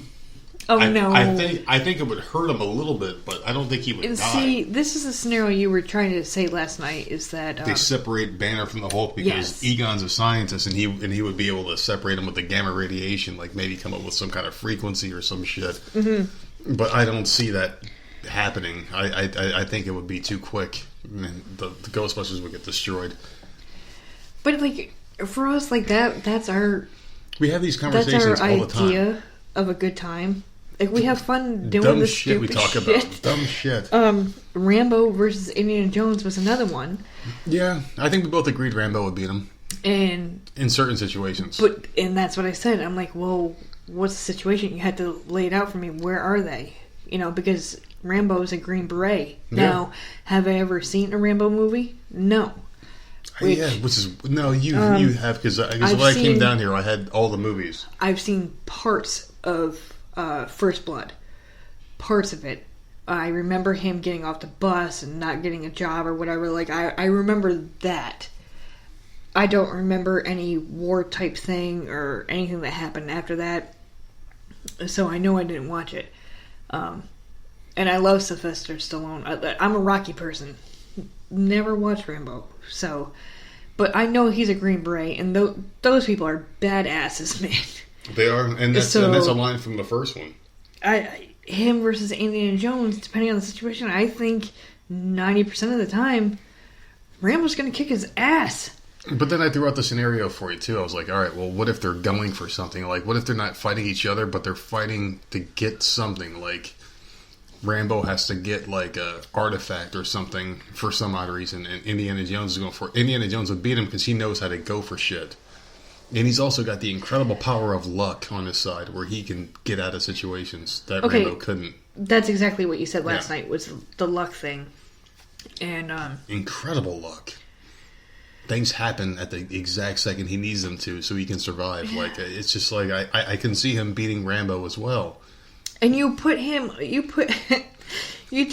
Katniss versus Indiana Jones, and I remember saying, what's the situation? He would just shoot her. Because with her, all he needs to do, he doesn't even need to shoot her. Use your whip and grab the bow and arrow and get it out of her hand. Yeah. Like, I can see him beating her every time. I think you like to put your favorite people up against my favorite people, thinking that I'm going to side with my favorite people, and I don't. Because as long as I know the situation, I'm like, yeah, they suck. Yeah, well, I'll give up my favorite people too in a heartbeat if I have to, just because it's like, we just kind of just debate shit. And that's something that the world needs to learn how to do, is debate things. I mean, even though you like something and someone else doesn't mean it sucks. You can talk and agree to disagree at the end. Those are fun. I think so too. And we had Deadpool in a couple of them too, and Wolverine. Then just got weird. Oh my god! Okay, so and then it got weird. Wolverine too much. Wolverine versus Deadpool. We argue about that because I think you say Wolverine and I say Deadpool. Wolverine's a better fighter. But neither one of them can die. Wolverine can heal. Deadpool regenerates, or whatever the hell you want to say. Deadpool's healing power is better than Wolverine's, according to the comics, because he's constantly fighting cancer. That's why his face is all fucked up. Mm-hmm. So he's got this cancer that could kill him, but his healing power keeps him alive, so it's constantly fighting. Wolverine's only heals when he gets hurt. All right. And it keeps him young and shit like that, but Deadpool's is stronger. Like, they've already established that in the comics. His healing power is better. So wouldn't it be a stalemate? I mean, they would get bored after a while. Because you did come up with a scenario where I'm like, okay, that makes sense. And, Wolverine would win. You said something like... He would chop him up in pieces. Yeah, and put him in, like, jars or whatever. He would put him in jars or different parts of the world, and Deadpool would never regenerate. And then... and once I heard that, I'm like, okay, I didn't think about that. So, yeah, Wolverine wins in that case. But it's very hard when you have two people that heal themselves to come up with a winner. And I am a diehard Deadpool fan. Me too. I love him. I love Deadpool. I like him better than Wolverine. I fucking love him. So, to say that he's going to lose something pisses me off. I hate that. I hate that shit. Well, Wolverine is just a better fighter, and he's more determined. He's just more bloodthirsty. He's an animal. Mm-hmm. Deadpool is just funny, and he's got that healing power. So it's just like, I mean, it's a good fight, but Wolverine wins like 9 times out of 10. Deadpool only beats him. All 9 times? 9 times out of 10, Wolverine beats him because he's just a better fighter, and he goes in this mode where it's like a blind rage. It's like blackout drunk, where he just goes nuts. Does he beat Berserker Deadpool, barrage. And then Deadpool heals and comes back? Oh yeah, Deadpool always comes back. So it's like he wins the fight, and Deadpool gets bored, or Deadpool's attention span is worse than mine. Where, like, Deadpool will be like... love him, well, the thing about Deadpool, hypothetically, he'll be like, I'm going to go kill the president. Mm-hmm. And then he'll go to kill the president and then see, like, a butterfly and be like, I'm going to go kill that butterfly. Mm-hmm. And then go after the butterfly for an entire comic. That's what I like about him. And he just doesn't know what the hell he's doing anymore. And that's what I love about him. That's what makes him funny. That's what makes him amusing. And then him turning to the camera and talking to you, the fourth wall. Or the comic, talking to you while you're reading the comic, like, that shit is funny as hell to me. So he's probably my favorite comic book character. Yeah. Because, like, he knows that he's a character. Mm-hmm. And people are reading or watching him or whatever. It separates him from everybody else. And then he heals himself. Like, how the fuck do you compete with that? Yeah. And the healing yourself thing is something that is actually something that could happen. And eventually it's something that could happen in real life. Because, like, our bodies do heal. But, like... Mm-hmm. We don't regrow lost limbs, but lizards can. So, like, maybe in some weird cross mutation. That fucking movie where he's sitting on the couch with little like, the baby legs. Yeah, oh my god, that was freaking hysterical. Best line of the movie. Dude, he's sitting there having a conversation with little baby legs just hanging off the couch. Oh, man. So we talked about this, too. Something else happened on Twitter this past week where there is an award show for podcasting. Mm-hmm. And one of our friends, a friend of a friend, talked about this. And they had a banquet up in Charlotte. And it was like a 3-day, like, weekend, I guess, And, like, everyone was, like, up there. They had podcast awards and shit like that. And they were giving out awards and taking pictures. And it was like a 3-day thing. You buy tickets. You go to, like, a venue and... I'm like, holy shit, that's cool, And I talked to the people, and, like, I got, like, the person's Twitter handle, and we were talking a little bit, and I'm like, that's fucking cool, man. I was like, why don't you guys do it at the Myrtle Beach Convention Center? And they're going to take it into consideration. So this time next year, we could be accepting an award for podcasting. Wow. So there you go. That's shooting high. It's pretty damn cool. But the thing about an award for podcasting is like getting a participation award because there's so many different podcasts. There's like 100,000 podcasts out there. We're not in a category. Well, like maybe variety show or, whatever. I mean, like we don't really pigeonhole ourselves, which is why I enjoy doing this so much. But that could hurt us in the end too, because we're not because we're not considered a category. We can't be the best in something. So let's just say we're a wrestling podcast and we're like, you know what, I don't like this shit anymore, and then we just stop podcasting. That would be the end of the podcast. That's why I like doing what we're doing. Okay, yeah, all right, yeah, that's how I feel about it. You got anything else? No, I think we blew through all the millions of topics I had this week. Because I'm looking at this fucking thing. That's what I'm saying. 2 hours and 46 minutes. I was sitting there, not podcasting, writing all this shit down. Like, I'm glad your hand still worked. You know what? Because I was waiting for that mouth to get better. If you know what I mean. Dude, you showing your dimple to me? Dimple. I wish people could fucking see your face when you're talking to me. They will eventually. Because it's just not, it doesn't work on me. It does work on you. And it doesn't. It fucking does not. Yeah, it works alright. God damn it. So we've been doing this. We started the podcast. I thought you had topics. We went through every one of mine. You don't have anything? I've been writing shit down. My topics. We've gone through. I told you, you're leading this one tonight. You've been off for a week. I've been talking all week long. Well, I had a lot to say. It's about time, alright? It's about fucking time. We talk about everything, and what the hell's the schedule like for this week? Today's Sunday. We're going to post this one tonight. I don't even know when you're off.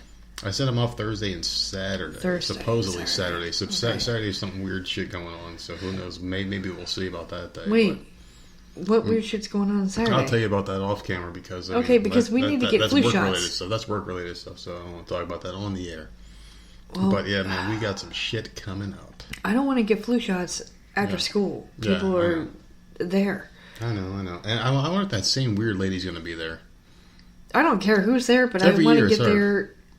first thing in the morning, be the first ones in. Yeah. We're a family of 4. Like, that takes forever. Well, so you know what the worst part about that whole thing is having to type all of our names in Exactly. individually. So fuck that shit. well, we have to do it. So if you're It saying you needs got to be done something to online go or on, something. So maybe Thursday we'll do it. couldn't do it online because they weren't open. So this week we've got we're back to our regular schedule. Today's Sunday. What the fuck is our schedule? I don't know, but we're gonna post this one up tonight. Tuesday's gonna be my solo, but not a solo. It's gonna be like a little bit of a solo, and it's gonna have my interview with Lark and Love on there. I'm gonna post that one on Tuesday. It's already in the can. It's gotta edit a little bit more, so I got some work to do tomorrow when I get home. We're gonna do that one. I'm thinking Wednesday night we'll do another one of us. It leads us into Thursday, Friday. Oh, I could talk about Walking Dead on Wednesday night. There you go. Thursday, I don't know what the fuck's going to happen that day. Friday, who knows. I'm off Saturday, so we'll probably do another one. So, yeah, you're going to have your full dose of the nerds with an S at the end because we're both here. Oh, fuck you. We're back in Jesus action, ladies. Christ. You're acting like I fucking died. Well, yeah. Like, seriously, listen, people. If I disappear for a certain amount of time, fucking let this dude know that I missed. Call the police. Alert the authorities. He probably killed her. Listen, comment, send messages. Like, it's nice to know that I am wanted. Send some cards. Oh, we forgot. We got a question. How, and this is from our pal, Mr. Wolf. I love how you call him Mr. Wolf. Mr. Wolf. Mr. Gregory. Mr. Myron. I hope I said his name right. Myron. Okay. Where the hell did you get that name from? What? Oh, well, he emailed us a question. He's a good friend of the show, one of our favorites. He basically wanted to know, how do you guys fight that common cold for that ass? He wants to know what we do I to love fight the fact cold. that he puts that ass in there. I love it. And what he does is some people, they fight flu shots, they take orange juice, chicken noodle soup. He drinks chamomile tea mix with lemon slices and ginger roots. Number one, I don't like tea. Yeah. I don't know how all that all tastes. I've never had it, so I can't comment on that. I know that I've tried tea in the past, and I didn't... I don't know. I'm just not a tea person, I guess. But me... I suffer because I don't really do anything. And I'm laughing, but like I really don't do anything. Like if my body is aching, sometimes I'll take like a nice hot shower. Yeah. Because when you first get out, it doesn't last long, but when you first get out, you feel better. Try to get as much sleep as you can. Now we have 2 kids. One of them, if she does not get the flu shot, she gets the flu. Like every year she gets the flu unless she has that flu shot, and when she gets that flu shot, man, I'm like fucking paranoid as hell, and I'm watching over her. But she is the type she's so goddamn picky. She won't do the soup, she won't do the flat ginger ale, she won't do all that stuff. So like I'm sitting there like freaking paranoid, shoving freaking medicine down her throat like that's gonna freaking help. Yeah. And I hate it. But like for me myself, I don't take anything. Like I think the only time I take anything is if I have a headache and I'll pop a couple Advil. But if I have a cold or a flu or whatever, like I basically suffer through it. I remember yelling at you, like you got our kids doped up all the time. They would just be like all doped up and shit. But you're talking about when they first started school. When they first started, those first few years, they were sick constantly. I think Sammy missed 17 days in kindergarten. God, it was a fucking mess. And it's because she wasn't in preschool or daycare. So it was her first time around other kids, and she was sick. She was catching every single thing. 17 days, and I remember talking to the teacher. I'm like, please tell me that she's not going to be held back. Yep, I remember. Because she's so sick. I'm like, I'm not keeping them home. They were very understanding, thank God. But yeah, like I don't. And you, I think we're the same. We don't do shit. I mean, if I get sick, I just deal with it. I don't like taking medicine for headaches unless it's so bad where I have to go to work. Because the only time I take medicine is if I have to go to work. Because I can't not go to work. Otherwise, shit doesn't get paid for. Otherwise, we don't have a light in our room or the internet to do the podcast to put it out for the millions.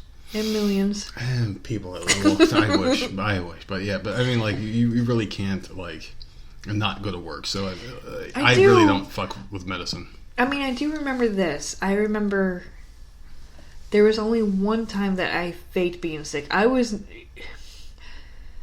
like this past week to get out of me getting shut some up.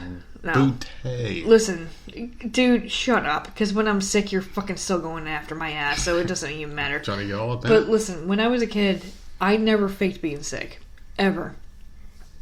But, like, I remember when my mom, like, if I was sick or I was sent home from school, like, and she was a bitch. And I've said this before in my other podcasts, but if I was sick, like, it was all of a sudden she had a heart, and she would let me stay home by myself. Like, I think I was 8, 9 years old, staying home by myself while she worked, you know, if I was sick.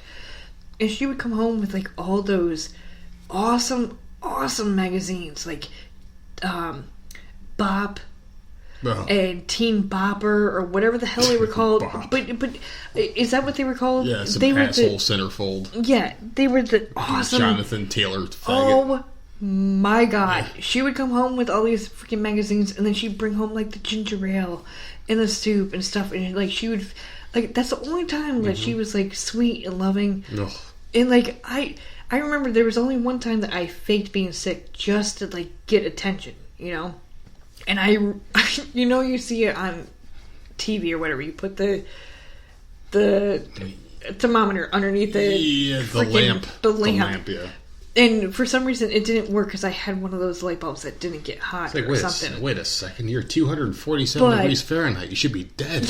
But because I never, you know, made up excuses to stay home, she let me stay home that day. And she brought home so many magazines and shit for me. Like, that was my wish of, like, healing back then. But as an adult, I really don't give a fuck. But as a kid, man, I used to love it. Archie comics. She used to bring Archie comics home, too. Archie's Digest or whatever it was. My God. I used to love Archie. I don't know why. I always liked it. It was a good comic. Archie and Betty and Veronica, and then, like, the Teen Bopper magazine. She like, literally, she would go to the grocery store and buy all that shit and bring it home. It's the only time that she ever gave a crap. I remember one time when I was sick, and I never really got special treatment. I had, like, some weird, like, growth on my, like, between my thumb and my index finger, my left hand, where I would just scratch all the time, you know, like, I would itch there and I scratch, and I, like, got down to, like, a weird layer of skin where it was, like, white and had, like, black dots on it. I don't know what it was, but I had, like, a fungus or something. I kept scratching, and it was, like, a huge, like, circle on my hand, and my mom, like, got some first aid spray and took care of me, and I was like, wow, she's actually doing something for me for once, like, taking care of me, you know, and I felt special, I guess. And then I remember that same week, a guy that my sister was dating stole some bagels from some company that he worked for or some shit, and there was, like, a humongous box of bagels, and we ate bagels for, like, a month. And I remember going in there to get a bagel, and I was, like, a little kid, and there was ants inside the box, and I'm like, where the fuck did he get these from? And he was the same guy, I think I told you about this in the podcast, with the movies or games or something, video games, where he would be like, oh, you like that game? I'll be right back. And he'd come back, and the game would, like, have some other kid's initials in the back. Magically appear in your house. He would just magically would break into people's houses and shit, steal games. But yeah, that was it. It was pretty fucking fun. My childhood sucked, but it was good at the same time. And I don't know. I think everyone is kind of like that, right? Like, no matter how bad your childhood is, there's got to be at least there's at always least a I would silver hope. lining. I would hope that there are a couple moments in there that were good, because, like I said, my mom was a bitch, and I got my ass beat, and, like, it was bad. She kicked me out, whatever. But, like, there were moments where she was an actual mother. Like, some of it seeped through. Like, I don't know if someone possessed her body or what the fuck happened, but, like, once in a while she actually acted like a mother towards me, and it was always when I was sick. But as an adult, it was just like, I don't know. I've never gone to the doctor.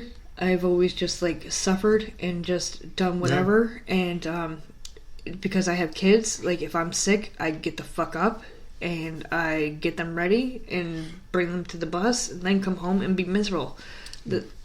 Basically, that's it. You got to get up when you have kids. So how about we end this podcast with one last question here? And I'm going to ask you this question now because like this is going to be a hard-hitting, hard-to-answer question, but I can answer mine easily. Great. If you can put yourself in the kids' bodies right now, each kid, 20 years from now, when they're doing a podcast together, talking about us as parents, how horrible we are? No, like what's one bad thing and one good thing they would say about each of us? And I'm going to go first because obviously you're having a hard time thinking about it. So I'm going to say for Samantha, the older one, she's going to say that, oh, my dad didn't hug me enough. She's going to say that about both of us. Because, even like, though we do. Because, like, we do, but I'm not a very emotional person. Like, I don't like to hug all the time. Like, the kids know I love them, obviously, but I don't like to hug them. And, it's not even like hug them, but, like, I don't want it 24/7. I do give it to them once in a while, but it's not like all day, every day. Like, I'm not overly emotional.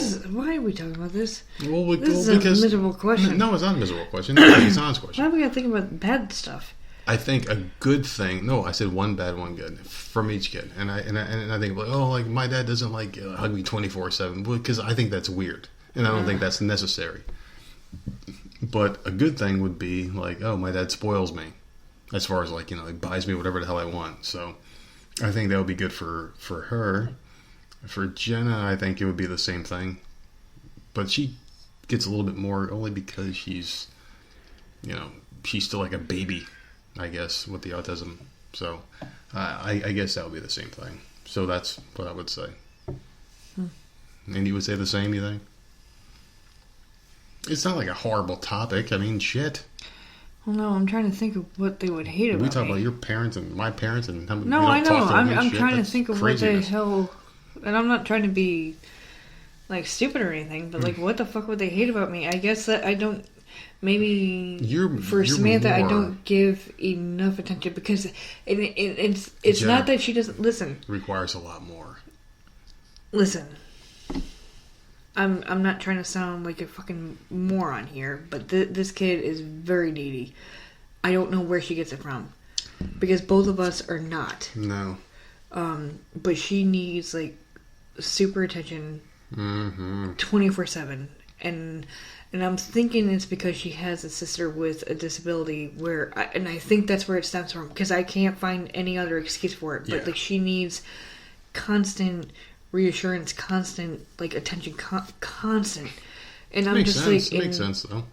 So I'm thinking that might be a negative for her because I feel like even though I'm giving her attention and even though I'm talking to her and I'm doing all these things, I'm thinking it's not enough for her. In her head, even though I'm doing all this stuff, There's a jealousy I think she wants more and more and more, and it's just like what are you talking about? Although this year has been different. Like this year happened, and it's like she's a different kid, and I don't know what the fuck is happening.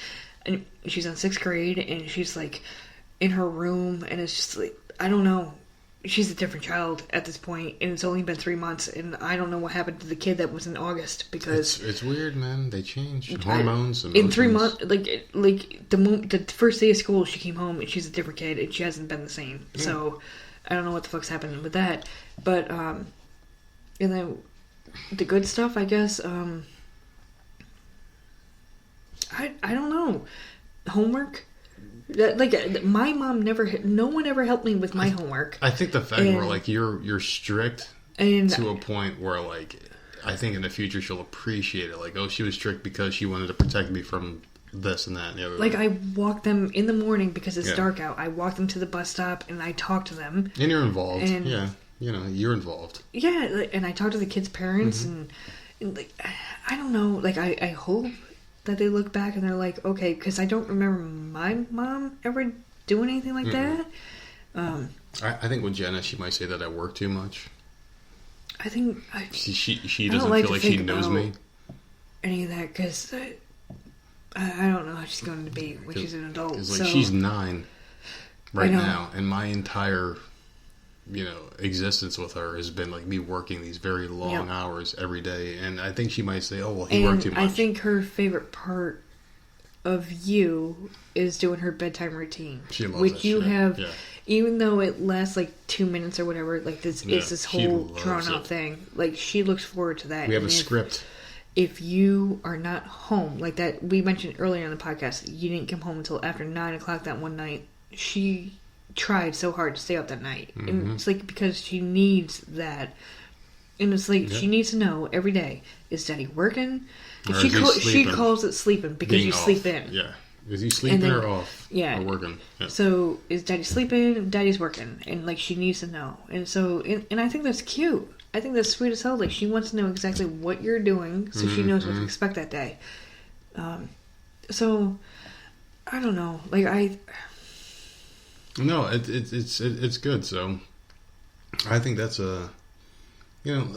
like it's not a horrible topic to talk about because like it's realistic because like we talk about our family and how we remember them and shit like that. And but I remember my family is horrible. Like I hope they don't think that things are embellished too when you're a kid because like I remember we had like a tornado in Jersey once a long time ago, and I remember like thinking the world was ending.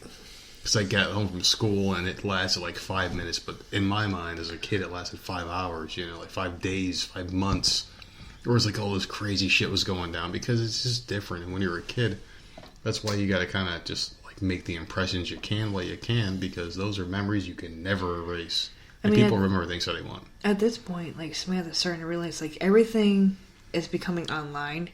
And God forbid my mother ever had this when I was in school. Oh my God. But there's something called Power School, and I don't know if it's a southern thing or if it's everywhere because when we lived up north, we didn't have it. So I don't know where this is. But there's a Power School thing, and I have a login, and I can see every assignment. Every single one. I know what's not turned in. I know a grade for every single thing, every test, all this stuff. If it's late, if it's missing, if you failed, I know. Shit. And I check it every day. And I'm just like, okay, so what's going on with this? Oh, I turned that in today. And I'm like, and she's never lied to me because like the next day it'll update and it'll put the actual grade in there. But it's just like, that's funny because I would love this shit for me as a person who doesn't stay organized.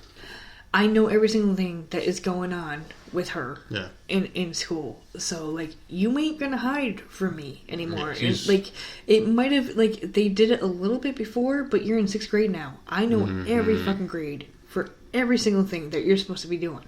What a fucking mess, man. So, I'm glad she's good.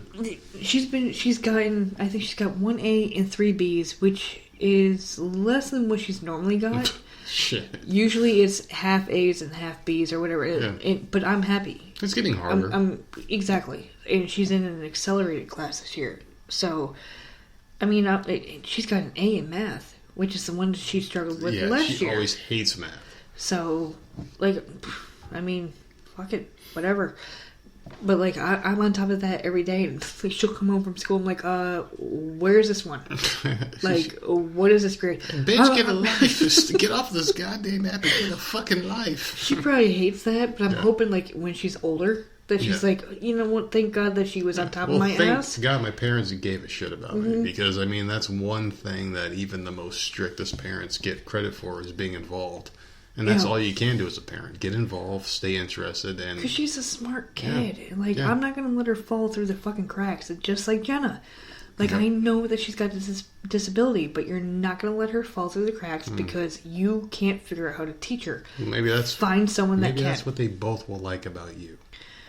Let's hope. I had no idea about this app, so it shows how disconnected I am because I'm working all the fucking time. Well, so. It's Power School, and it's just like I just type my shit in there, and it's that's why. That's why most children flourish when they have both parents involved because you got one that does one and one that does the other, and I think we have a good mix here, and I think we have a damn good podcast for tonight. 3 hours and 10 minutes almost. I am done for the night. We've gone a long time. That's too long. So. You guys got 3 hours of the nerdette back, so you're happy. I'm sure you're all happy.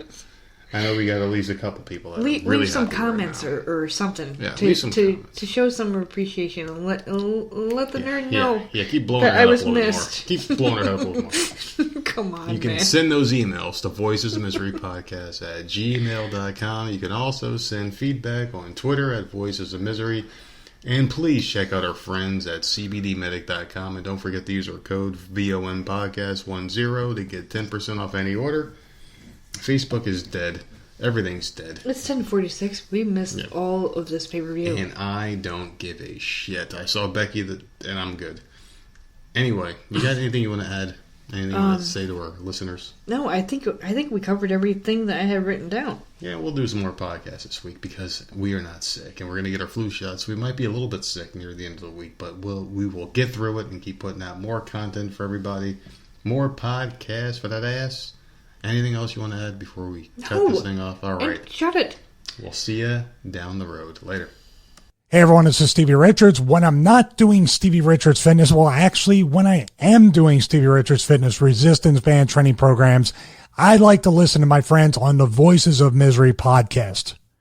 They talk about literally everything and anything, some stuff that might offend you. So if you're not easily offended, don't subscribe because they say whatever is on their minds is actually subscribe. Subscribe anyway. You might learn something, and check them out anywhere you can download and listen to your favorite podcast. And of course, check them out at voicesofmisery.podbean.com.